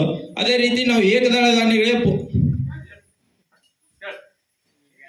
ಬೀಜೋಪಚಾರ ಮಾಡಿ ಅಂತ ಹೇಳಿದ್ರಿ, ಟ್ರೈಕೋಡರ್ಮಾ ಹೇಳಿದ್ರಿ. ಟ್ರೈಕೋಡರ್ಮಾ ಬಂದ್ಬಿಟ್ಟು ಶಿಲೀಂಧ್ರನಾಶಕ. ಅದನ್ನು ಬಿಟ್ಟು ಏಕದಳ ದ್ವಿದಳ ಧಾನ್ಯಗಳಿದ್ದಾವೆ. ಈಗ ಏಕದಳಕ್ಕೆ ಬೇರೆ ಬೀಜೋಪಚಾರ, ದ್ವಿದಳ ದಳಕ್ಕೆ ಬೇರೆ ಬೀಜೋಪಚಾರ ಬರುತ್ತೆ. ಅದನ್ನ ಯಾಕೆ ಹೇಳ್ತಿಲ್ಲ? ಅದನ್ನೇ ಹೇಳ್ತೀನಿ. ಇದು ರೋಗಗಳಿಗಣ ಟ್ರೈಕೋಡರ್ಮಾ ಎಕ್ಸ್ಪ್ಲೈನ್ ಮಾಡ್ತಾ ಇದ್ದೀವಿ. ಟ್ರೈಕೋಡರ್ಮಾ ರೋಗಗಳಿಗೆ ಏಕದಳಕ್ಕೂ ಬರುತ್ತೆ, ದ್ವಿದಳಕ್ಕೂ ಬರುತ್ತೆ. ಬೀಜೋಪಚಾರ ಬಂದಾಗ ಬೇರೆ ಬರುತ್ತೆ. ರೈಸೋಬಿಯಂ ಅಂತ ಹೇಳಿದ್ರಿ, ಅದೇ ತರ ಅಜೋಲಾಸ್ಪಿರಿಸ್ ಅಂತ ಬರುತ್ತೆ. ರೈಸೋಬಿಯಂ ಹೇಳ್ತಾರಲ್ಲಪ್ಪ, ಅದೇ ತರ ಅಜೋಲಾಸ್ಪಿರಿಸ್ ಬರಲ್ಲ. ಅಜೋಸ್ಪೈರಿಲಮ್ ಅಂತ ಬರುತ್ತೆ. ದ್ವಿದಳ ಧಾನ್ಯ ಬೇರೆ, ಏಕದಳ ಧಾನ್ಯ ಬೇರೆ. ಅದು ನೀವು ರೈತರು ಪೂರ್ತಿ ಹೇಳ್ಬೇಕಲ್ಲ. ಅದೇ ಹೇಳ್ತೀನಿ. ಇದು ಬರೀ ರೋಗಕ್ಕೆ ಮಾತ್ರ ಅಂತ ಹೇಳಿದ್ದಣ್ಣ. ನೆಕ್ಸ್ಟ್ ಪೋಷಕಾಂಶಗಳ ಅದನ್ನ ಜಾಸ್ತಿ ಮಾಡೋಕೆ ಏಕದಳ ಧಾನ್ಯದಲ್ಲಿ ಅಜೋಸ್ಪೈರಿಲಮ್ ಅಂತ ಬರುತ್ತಣ್ಣ. ಅದು ಸೇಮ್ 400 ಗ್ರಾಮು ಒಂದ್ ಎಕರೆಗೆ ಎಷ್ಟು ಬೀಜ ಬೇಕೋ ಅಷ್ಟಕ್ಕೆ ಮಾಡ್ಬೋದು. ಇದು ಅಜೋಸ್ಪೈರಿಲಮ್ ಬಂದ್ಬಿಟ್ಟು ನಿಮ್ಮ ಸಾರಜನಕ ಹೆಚ್ಚು ಮಾಡುತ್ತೆ. ಅದೇ ರೀತಿ ದ್ವಿದಳ ಧಾನ್ಯಗಳಲ್ಲಿ ರೈಸೋಬಿಯಂ ಅಂತ ಬರುತ್ತೆ. ರೈಸೋಬಿಯಮು ಅದ್ರ ನೀವು ನೋಡಿರ್ಬೋದು ಯಾವ್ದಾದ್ರು ದ್ವಿದಳ ಧಾನ್ಯಗಳು. ಈಗ ನಮ್ ಸೈಡು ಕಡ್ಲೆ ಅಂತಾರೆ, ನಿಮ್ ಸೈಡ್ ಕಡ್ಲೆ ಅಂತಾರಣ್ಣ. ಅವರೇ ತಗೊಳ್ಳಿ, ಅದರಲ್ಲಿ ಗಂಟು ಬರುತ್ತಲ್ಲ, ನೋಡಿರ್ತೀರ ನೀವು, ಗಂಟು. ಅದೇ ರೀತಿ ಅದು ಏನಂತಾರೆ, ರೈಸೋಬಿಯಂ ನಾಡ್ಯೂಲ್ಸ್ ಅಂತಾರೆ. ಅಂದ್ರೆ ರೈಸೋಬಿಯಂ ಗಂಟು, ಅದರಲ್ಲಿ ರೈಸೋಬಿಯಂ ಇರುತ್ತೆ. ಅದು ನಮ್ಗೆ ಡೈರೆಕ್ಟ್ ಆಗಿ ನಮ್ಮ ವಾತಾವರಣದಲ್ಲಿರೋ ಎಲ್ಲ ಸಾರಜನಕನ ಫಿಕ್ಸ್ ಮಾಡುತ್ತೆ. ಅಂದ್ರೆ ನೀವು ಅದನ್ನ ಹಾಕಿದ್ರೆ, ರೈಸೋಬಿಯಂ ಏನಾದ್ರು ಕಲ್ಚರ್ ಮಾಡಿದ್ರೆ, ಅದಕ್ಕೇನಾದ್ರು ಬೀಜಕ್ಕೆ ಹಾಕಿದ್ರೆ, ಅಥವಾ ದ್ವಿದಳ ಧಾನ್ಯಗಳಲ್ಲಿ, ಅಥವಾ ನೀವು ಏನಾದ್ರು ಏಕದಳ ಧಾನ್ಯಗಳಲ್ಲಿ ಅಜೋಸ್ಪೈರಿಲಮ್ ಹಾಕಿದ್ರೆ, ನೀವು 25% ಏನು ಸಾರಜನಕ ಏನು ಕೊಡ್ತೀರಲ್ಲ ಅದನ್ನ ನೀವು ಕಡಿಮೆ ಮಾಡ್ಕೋಬಹುದು. ಇದರಿಂದ ನೀವು ಇವು ಸಾರಜನಕ ಏನೋ ಫಿಕ್ಸ್ ಮಾಡುವಂತವು. ಅದೇ ರೀತಿ ಈಗ ಫಾಸ್ಫರಸ್ ಅಲ್ಲಿ ಏನ್ ಮಾಡಬೇಕು, ಅದು ಜಾಸ್ತಿ ಈಗ ಭೂಮಿಯಲ್ಲಿ ಅದು ಈಗ ನೀವು ಸಾರಜನಕ ಆಗಿದ್ರೆ ಅದು ಎಲ್ಲ ಕೆಲವೊಂದು ಟೈಮು ನೀರಲ್ಲಿ ನಿಂತ್ಕೊಂಡು ಅದು ಕೆಳಗಡೆ ಹೋಗ್ಬಿಡುತ್ತೆ ಜಾಸ್ತಿ ಮಳೆ ಆದ್ರೆ. ಅದೇ ಫಾಸ್ಫರಸ್ ಇದೆಯಲ್ಲ, ಅದು ಜಾಸ್ತಿ ಲೀಚಿಂಗ್ ಆಗಲ್ಲ, ಅಂದ್ರೆ ಹೋಗಲ್ಲ. ಅದು ಅಲ್ಲಿ ಏನು ಮಣ್ಣಿನ ಇದು ಕಣಗಳಿರ್ತಾವಲ್ಲ ಅದ್ರ ಮೇಲೆ ಜಾಸ್ತಿ ಟೈಟ್ ಆಗಿ ಕೂತ್ಕೊಳುತ್ತೆ. ಅದ್ರ ಸಂಬಂಧ ನಾವೇನ್ ಮಾಡ್ಬೇಕು, ಫಾಸ್ಫರಸ್ ಹಾಕ್ಬೇಕಣ್ಣ. ಅದಕ್ಕೆ ಫಾಸ್ಫರಸ್ ಸಾಲ್ಯುಲೈಸಿಂಗ್ ಬ್ಯಾಕ್ಟೀರಿಯಾ ಅಂತ ಬರುತ್ತೆ, ಅಂದ್ರೆ PSB. ಅಂದ್ರೆ ಫಾಸ್ಫರಸ್ ಹಾಕಿದ್ರೆ ಅದು ಏನು ಮಣ್ಣಿನ ಕಣಗಳ ಮೇಲೆ ಏನಾದ್ರು ಟೈಟ್ ಆಗಿ ಕೂತ್ಕೊಂಡಿರ್ತೈತಲ್ಲ ಫಾಸ್ಫರಸ್ ಕಣ, ಅದನ್ನ ಅದು ಬೇರ್ಗೆ ಉಪಲಬ್ಧ ಮಾಡೋಕೆ ಮಾಡುತ್ತೆ. ಅಂದ್ರೆ ಅದು ಜಾಸ್ತಿ ಈಸಿಯಾಗಿ ಸಿಗುತ್ತೆ. ಇದು ಫಾಸ್ಫರಸ್ ಸಾಲ್ಯುಲೈಸಿಂಗ್ ಬ್ಯಾಕ್ಟೀರಿಯಾ. ಇಷ್ಟು ಹೇಳ್ತೀನಿ. ಈಗ ನೀವು ಬೀಜೋಪಚಾರಕ್ಕೆ ಪ್ರಮಾಣ ಹಾಕಿದ್ರಲ್ಲ, ಎಷ್ಟು ಪ್ರಮಾಣ ಹಾಕ್ಬೇಕು ಅಂತ ನೀವು ಸ್ಪಷ್ಟವಾಗಿ ಹೇಳಿಲ್ಲ. 1 kg ಬೀಜಕ್ಕೆ ಎಷ್ಟು ml ಅನ್ನ ಹಾಕಬೇಕು ನೀವು? 1 ಎಕರೆಗೆ 10 kg ರಾಗಿ ಹಾಕಿದ್ರೆ 25 kg ರಾಗಿ ಹಾಕ್ತಾರೆ. ಅಂದ್ರೆ ನಾವು ನಮ್ಮ ಕಾಲೇಜಲ್ಲಿ ಒಂದು ರೆಕಮೆಂಡೇಶನ್ ಅಂತ ಕೊಡ್ತಾರೆ. ಅಲ್ಲಿ ನಾವು 5 kg ರಾಗಿನ 1 ಎಕರೆಗೆ ಬಿತ್ತಬೇಕಂತ ನಮ್ಮ ಕಾಲೇಜ್ ರೆಕಮೆಂಡೇಶನ್. ನಾವು ಕಾಲೇಜ್ ರೆಕಮೆಂಡೇಶನ್ ಪ್ರಕಾರ ಹೋದ್ರೆ ನಮಗೆ ಈ 400 ಗ್ರಾಮ್ ಏನಿರುತ್ತಲ್ಲ ಇದನ್ನ ಒಂದ್ ಎಕರೆಗೆ ಮಾಡ್ಬೋದು, ಅಂದ್ರೆ 5 kg ರಾಗಿ ಮಾಡ್ಬೋದು. ಇಲ್ಲಿ ನೀವು 10 kg ಮಾಡ್ತಿದ್ರೆ 800 ಗ್ರಾಮ್ ಮಾಡಿ, ಇಲ್ಲ 20 kg ಮಾಡ್ತಿದ್ರೆ 1600 ಗ್ರಾಮ್ ಮಾಡಿ. ಈಗ ನಿಮ್ಮಲ್ಲಿ ಏನು ಪ್ರಪೋರ್ಷನೇಟಿನ ಮಿಕ್ಸ್ ಮಾಡ್ಬೇಕು ಅಂತ, ಈಗ ಕಡಿಮೆ ಇರೋನು 2 kg ಬಿತ್ತನೆ ಬೀಜ ಸಾಕಾಗುತ್ತೆ ಅವನ ಜಮೀನಿಗೆ, ರೈತನ ಜಮೀನಿಗೆ. ಆ 2 kgಗೆ ಎಷ್ಟನ್ನ ಹಾಕಬೇಕು ಪ್ರಪೋರ್ಷನೇಟಿ ಅಂತ ಅದು ಗೊತ್ತಾದ್ರೆ 2 kg ಬೀಜ ಉಪಚಾರ ಮಾಡುವಂಥದ್ದು 200 kg ಬೀಜೋಪಚಾರ ಮಾಡ್ಕೋಬಹುದು ಪ್ರಪಂಚನಲ್ಲಿ. ಅದು ನಿಮಗೆ ಸಿಗ್ಲಿ ಸ್ಪಷ್ಟವಾಗಿ ಹೇಳಿ. ಅಂದ್ರೆ 5 kgಗೆ ನೀವು ರಾಗಿ ಹಾಕಿದ್ರೆ 400 ಗ್ರಾಮ್ ಹಾಕ್ಬೇಕು. ಹಾ, ಈಗ 2 kg ರಾಗಿ ಅಂದ್ರೆ 175ರಿಂದ 800 ಗ್ರಾಮ್ ಹಾಕ್ಬೇಕು. ಮತ್ತೆ ಏನಾದ್ರು ನೀವು ಸಿದ್ದಲಾದನಿಕೆ ನಮಗೆ ಕಡಲೆ ಬೀಜ ಹಾಕ್ಬೇಕು. ಕಡಲೆ ಬೀಜಕ್ಕೆ ಬೀಜೋಪಚಾರ ಮಾಡಿದ್ರೆ ಎಲ್ಲ ಸಿಪ್ಪೆ ಸುಳಿದೋಗುತ್ತೆ, ಅಲ್ಲಿ ಹುಟ್ಟೋದೇ ಇಲ್ಲ. ಹಾಗೇನಾಗಲ್ಲ ಅಂಕಲ್. ಕಡಲೆ ಬೀಜನೇ ಕೈ ಮುಟ್ಟಿದಂಗೆ ಸಿಪ್ಪೆ ಹೊರಟೋಯ್ತದೆ. ಈಗ ಬೀಜೋಪಚಾರ ಮಾಡಿದಾಗ ಅದು ನೀವು ನೀರಿನ ಪ್ರಮಾಣ ಜಾಸ್ತಿ ಆದಾಗ ಬರುತ್ತೆ. ಇದು ಬೀಜೋಪಚಾರದಲ್ಲಿ ಹಂಗಾಗಲ್ಲ.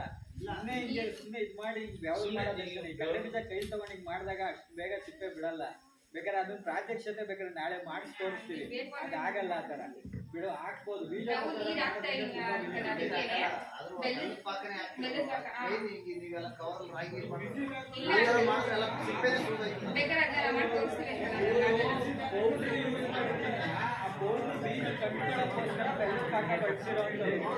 ಲಿಕ್ವಿಡ್ ಸಿಕ್ತಾಗ ನೀವು ಮೇಲ್ಗಡೆ ನೀರು ಸುಮ್ಮನೆ 2 ಸರಿ ಹಿಂಗ ಇದು ಮಿಕ್ಸ್ ಮಾಡ್ಬಿಟ್ಟು ಬಿಟ್ಬಿಟ್ರೆ ಅದ್ರ ಮೇಲೆ ಒಂದು ಡ್ರಾಪ್ ಇಟ್ಟಿದ್ರು ಸಾಕು, ಅದು ಕೆಲಸ ಮಾಡ್ತದೆ. ಅಂದ್ರೆ ಅದು ಜೀವಿ ಅದು ತನ್ನ ಸಂತಾನೋತ್ಪತ್ತಿ ಮಾಡ್ತಾನೆ ಇರುತ್ತೆ. ಅಂದ್ರೆ 1 ನಿಮಿಷಕ್ಕೆ 1 ಇದ್ದಿದ್ದು 2 ಆಗುತ್ತೆ, ಆಮೇಲೆ 2 ಇದ್ದಿದ್ದು 4 ಆಗುತ್ತೆ, ಹೀಗೆ ಹೋಗ್ತಾ ಇರುತ್ತೆ. ಅದು ಹಾಗೆ ಬೆಳ್ಕೊಂತ ಹೋಗ್ತಾ ಇರುತ್ತೆ. ಅದು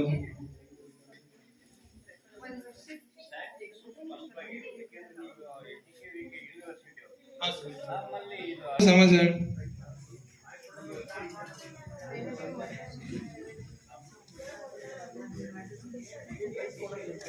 ಮತ್ತೆ ಇದು ಟ್ರೈಕೋಡರ್ಮನ ನಾವು ಏಕದಳ ಧಾನ್ಯ ಬಿಟ್ರೆ ಎಣ್ಣೆಕಾಯಿ ಅಂದ್ರೆ ಇವಾಗ ಸೂರ್ಯಕಾಂತಿ, ಕ್ಯಾಸ್ಟರ್ಸ್, ಶೇಂಗಾ, ಎಳ್ಳು ಆ ಥರದಕ್ಕೆಲ್ಲ ಯೂಸ್ ಮಾಡ್ತೀವಿ. ಅದೇ ರೈಸೋಬಿಯಂನ ದ್ವಿದಳ ಧಾನ್ಯಕ್ಕೆ ಯೂಸ್ ಮಾಡ್ತೀವಿ. ಯಾಕೆಂದ್ರೆ ದ್ವಿದಳ ಧಾನ್ಯದಲ್ಲಿ ರೈಸೋಬಿಯಂ ಇವಾಗ ಒಂಟಿಯಾಗಿ ಅದು ಸಾರಜನಕನ ಫಿಕ್ಸ್ ಮಾಡಕ್ಕಾಗಲ್ಲ, ಅದಕ್ಕೆ ಬೇರುಗಳ ಸಹಾಯ ಬೇಕು. ಅದೇ ಇವಾಗ ಅಜೋಸ್ಪಿರಿಲಮ್ ಅಂತ ಬರುತ್ತೆ, ಅದನ್ನ ಏಕದಳ ಧಾನ್ಯಕ್ಕೆ ಯೂಸ್ ಮಾಡ್ತೀವಿ. ಅದು ಒಂಟಿಯಾಗಿನೇ ಸಾರಜನಕನ ಫಿಕ್ಸ್ ಮಾಡುತ್ತೆ, ಅದಕ್ಕೆ ಇವಾಗ ಸಸ್ಯಗಳ ಬೇರಿನ ಅವಶ್ಯಕತೆ ಬರಲ್ಲ.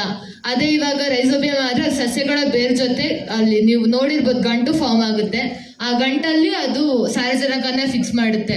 ವರ್ಷಕ್ಕೆ ಅದು ಆಲ್ಮೋಸ್ಟ್ 250 kg ಅಷ್ಟು ಸಾರಜನಕನ ಫಿಕ್ಸ್ ಮಾಡುತ್ತೆ. ಭೂಮಿಗೆ ಅಷ್ಟು ಸಾರಜನಕನ ತಂದ್ಕೊಡುತ್ತೆ. ಗಾಳಿಯಿಂದ ಡೈರೆಕ್ಟ್ ಆಗಿ ಸಾರಜನಕನ ಫಿಕ್ಸ್ ಮಾಡುತ್ತೆ. ಅದರಿಂದಾಗಿ ನೀವಾಗ ಮುಂದಿನ ಬೆಳೆ ನೀವು ದ್ವಿದಳ ಧಾನ್ಯನ ಹಾಕ್ತೀರಿ ಅಂತ ಆದ್ರೆ ನೀವು ಸಾರಜನಕನ ಬಳಸೋ ಅಗತ್ಯ ಅಂತ ಬರಲ್ಲ. ಯಾಕಂದ್ರೆ ಇದೇ ಆಲ್ಮೋಸ್ಟ್ ಬೇಕಾದಷ್ಟು ಸಾರಜನಕನ ಫಿಕ್ಸ್ ಮಾಡಿರುತ್ತೆ ಆಲ್ರೆಡಿ.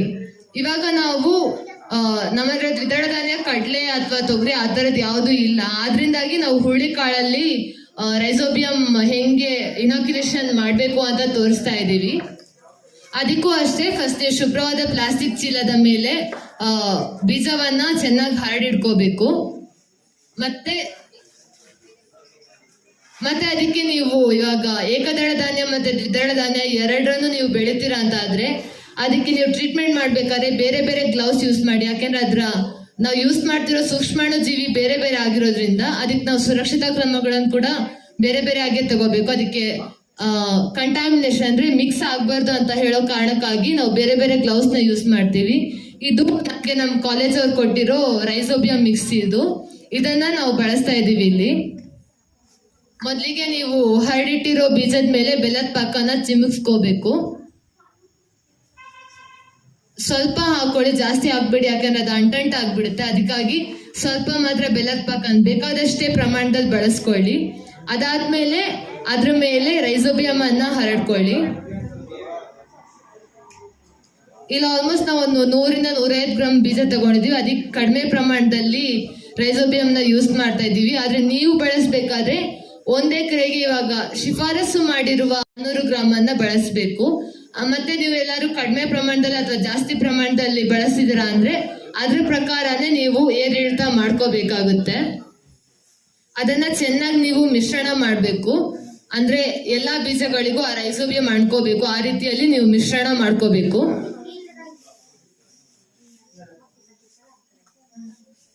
ಅದನ್ನ ಪುನಃ ಫುಲ್ ಹರಡಿ ಅದನ್ನ ನೆರಳಲ್ಲಿ ಇಟ್ಟು ಒಣಗಿಸ್ಬೇಕು. ಬಿಸಿಲಲ್ಲಿ ಒಣಗ್ಸಕ್ ಹೋಗ್ಬೇಡಿ. ಅದನ್ನ ಆಮೇಲೆ ನೀವು 2 ಗಂಟೆ ಒಳಗಡೆ ಬಿತ್ತನೆ ಮಾಡ್ಬೇಕು. ನೀವಿಲ್ಲಿ ಬೇಕಂದ್ರೆ ಇಲ್ಲಿ ಮುಂದೆ ಬಂದು ನೋಡ್ಬೋದು ಹೆಂಗ್ ಮಾಡ್ತಿದೀವಿ ಅಂತ. ಅಲ್ಲ, ಮಿಕ್ಸ್ ಮಾಡಿದ್ದು ಯಾವ ರೀತಿ ಕಾಣಿಸುತ್ತೆ ಅಂತ ಮುಂದೆ ಬಂದು ನೋಡ್ಬೋದು.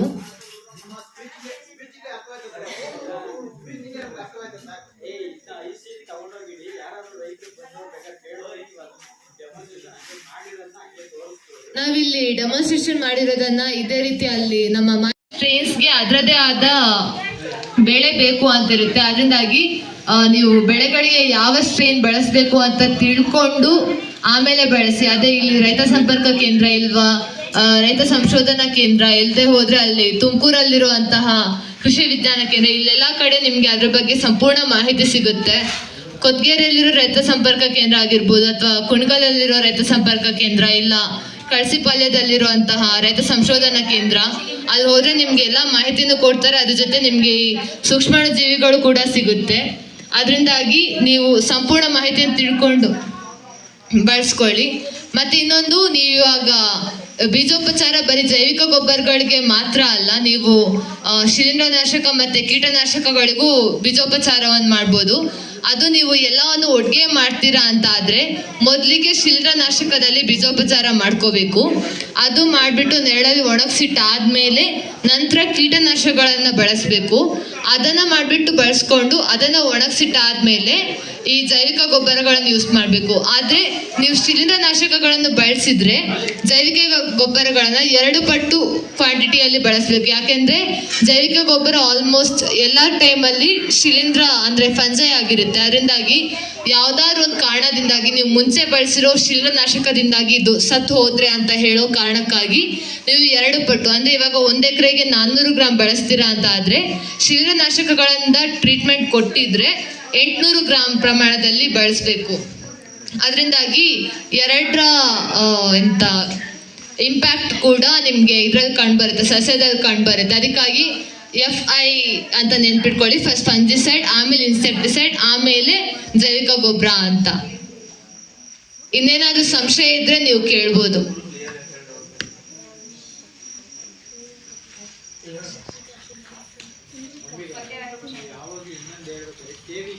ಇಲ್ಲಿ ತುಮಕೂರಲ್ಲಿರೋ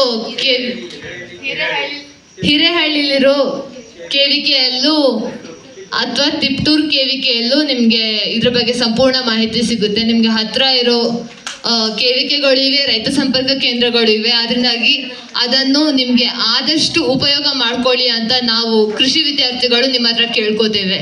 ಯಾಕೆಂದ್ರೆ ಅವರೆಲ್ಲರೂ ನಿಮ್ಗೆ ಸಹಾಯ ಮಾಡಕ್ ರೆಡಿ ಇದ್ದಾರೆ. ಆದ್ರಿಂದಾಗಿ ಅದನ್ನ ಆದಷ್ಟು ನಿಮ್ಗೆ ಉಪಯೋಗ ಆಗಕ್ಕೆ ಬಳಸ್ಕೊಳ್ಳಿ. ಅವರೆಲ್ಲರೂ ನಿಮ್ಗೆ ಅಲ್ಲಿರೋ ವಿಜ್ಞಾನಿಗಳಾಗ್ಲಿ, ಅಲ್ಲಿರೋ ತಿಳ್ಕೊಂಡಿರೋರಿದ್ದಾರೆ ಈ ಹೊಸ ತಂತ್ರಜ್ಞಾನಗಳ ಬಗ್ಗೆ. ಆದ್ರಿಂದಾಗಿ ಅವರಿಂದ ಇದ್ರ ಹೊಸ ತಂತ್ರಜ್ಞಾನಗಳ ಬಗ್ಗೆ ಸಾಧ್ಯವಾದಷ್ಟು ಮಾಹಿತಿ ಪಡ್ಕೊಳ್ಳಿ, ಹಾಗೂ ಅದನ್ನ ನಿಮ್ಮ ಹೊಲದಲ್ಲಿ ಬಳಸ್ಕೊಂಡು ನಿಮ್ಮ ತೋಟದ ಇಳುವರಿನ ಹೆಚ್ಚು ಮಾಡೋಕ್ಕೆ ಟ್ರೈ ಮಾಡಿ ಅಂತ ಕೇಳ್ಕೊತೇನೆ.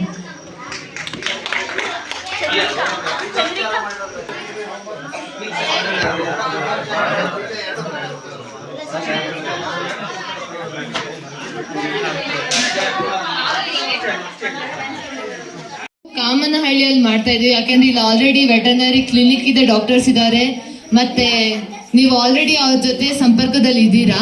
ಅದರಿಂದಾಗಿ ಅಲ್ಲಿ ಮಾಡಿದ್ರೆ ಉತ್ತಮ ಅಂತ ಅವರೇ ಸೂಚಿಸಿದ್ರಿಂದಾಗಿ ನಾವು ಅಲ್ಲಿ ಮಾಡ್ತಾ ಇದ್ದೀವಿ. ಅದರೊಂದಿಗೆ ಅಲ್ಲಿ ಅವಾಗಲೇ ಅಣ್ಣ ಹೇಳಿದ್ರು ಮೇವಿನ ತಳಿಗಳು ಅಲ್ಲಿ ARS ಅಲ್ಲಿ ಸಿಗುತ್ತೆ, 70 ತಳಿಗಳೆಲ್ಲ ಇದೆ ಅಂತ.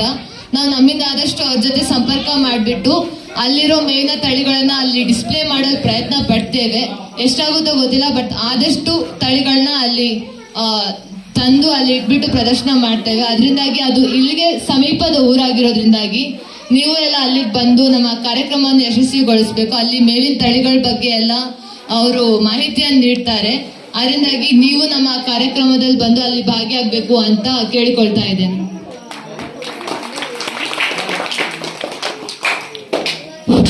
ಬೀಜೋಪಚಾರದ ವಿಧಾನವನ್ನು ನಿಮ್ಮೆದುರು ಪ್ರಾತ್ಯಕ್ಷಿಕವಾಗಿ ವಿವರಿಸಿದ ಅಂಬಿಕಾ ಮತ್ತು ಚಂದ್ರಿಕಾರವರಿಗೆ ಧನ್ಯವಾದಗಳು. ಈಗ ಹಾಡು ಮತ್ತು ನೃತ್ಯ ಮಾಡಿದ ಮಕ್ಕಳೆಲ್ಲರೂ ಸ್ಟೇಜ್ ಮೇಲೆ ಬಂದು ಬಹುಮಾನ ತೆಗೆದುಕೊಳ್ಬೇಕು. ಎಲ್ಲರೂ ಸಾಲಾಗಿ ಸ್ಟೇಜ್ ಮೇಲೆ ಬನ್ನಿ.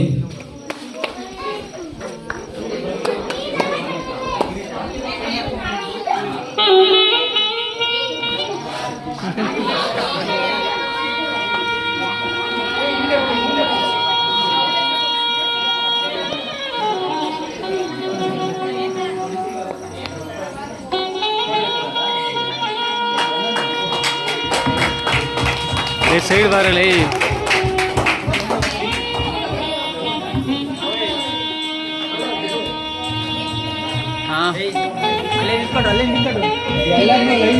ಫೋಟೋ ಹೊಡ್ಕೊಳ್ಳಿ. ಅವ್ರು ಎಲ್ಲ ಲೈನಿಗೆ ನಿಂತ್ಕೊಂಡ್ರು. ಈ ಕಡೆ ಲೈನಿಗೆ ನಿಲ್ಸ್ರು. ನಿಮ್ಮ ಗ್ರೂಪ್ ಎಲ್ಲ ನಿಂತ್ಕೊಂಡು ಫೋಟೋ ತಗೊಂಡ್ರು.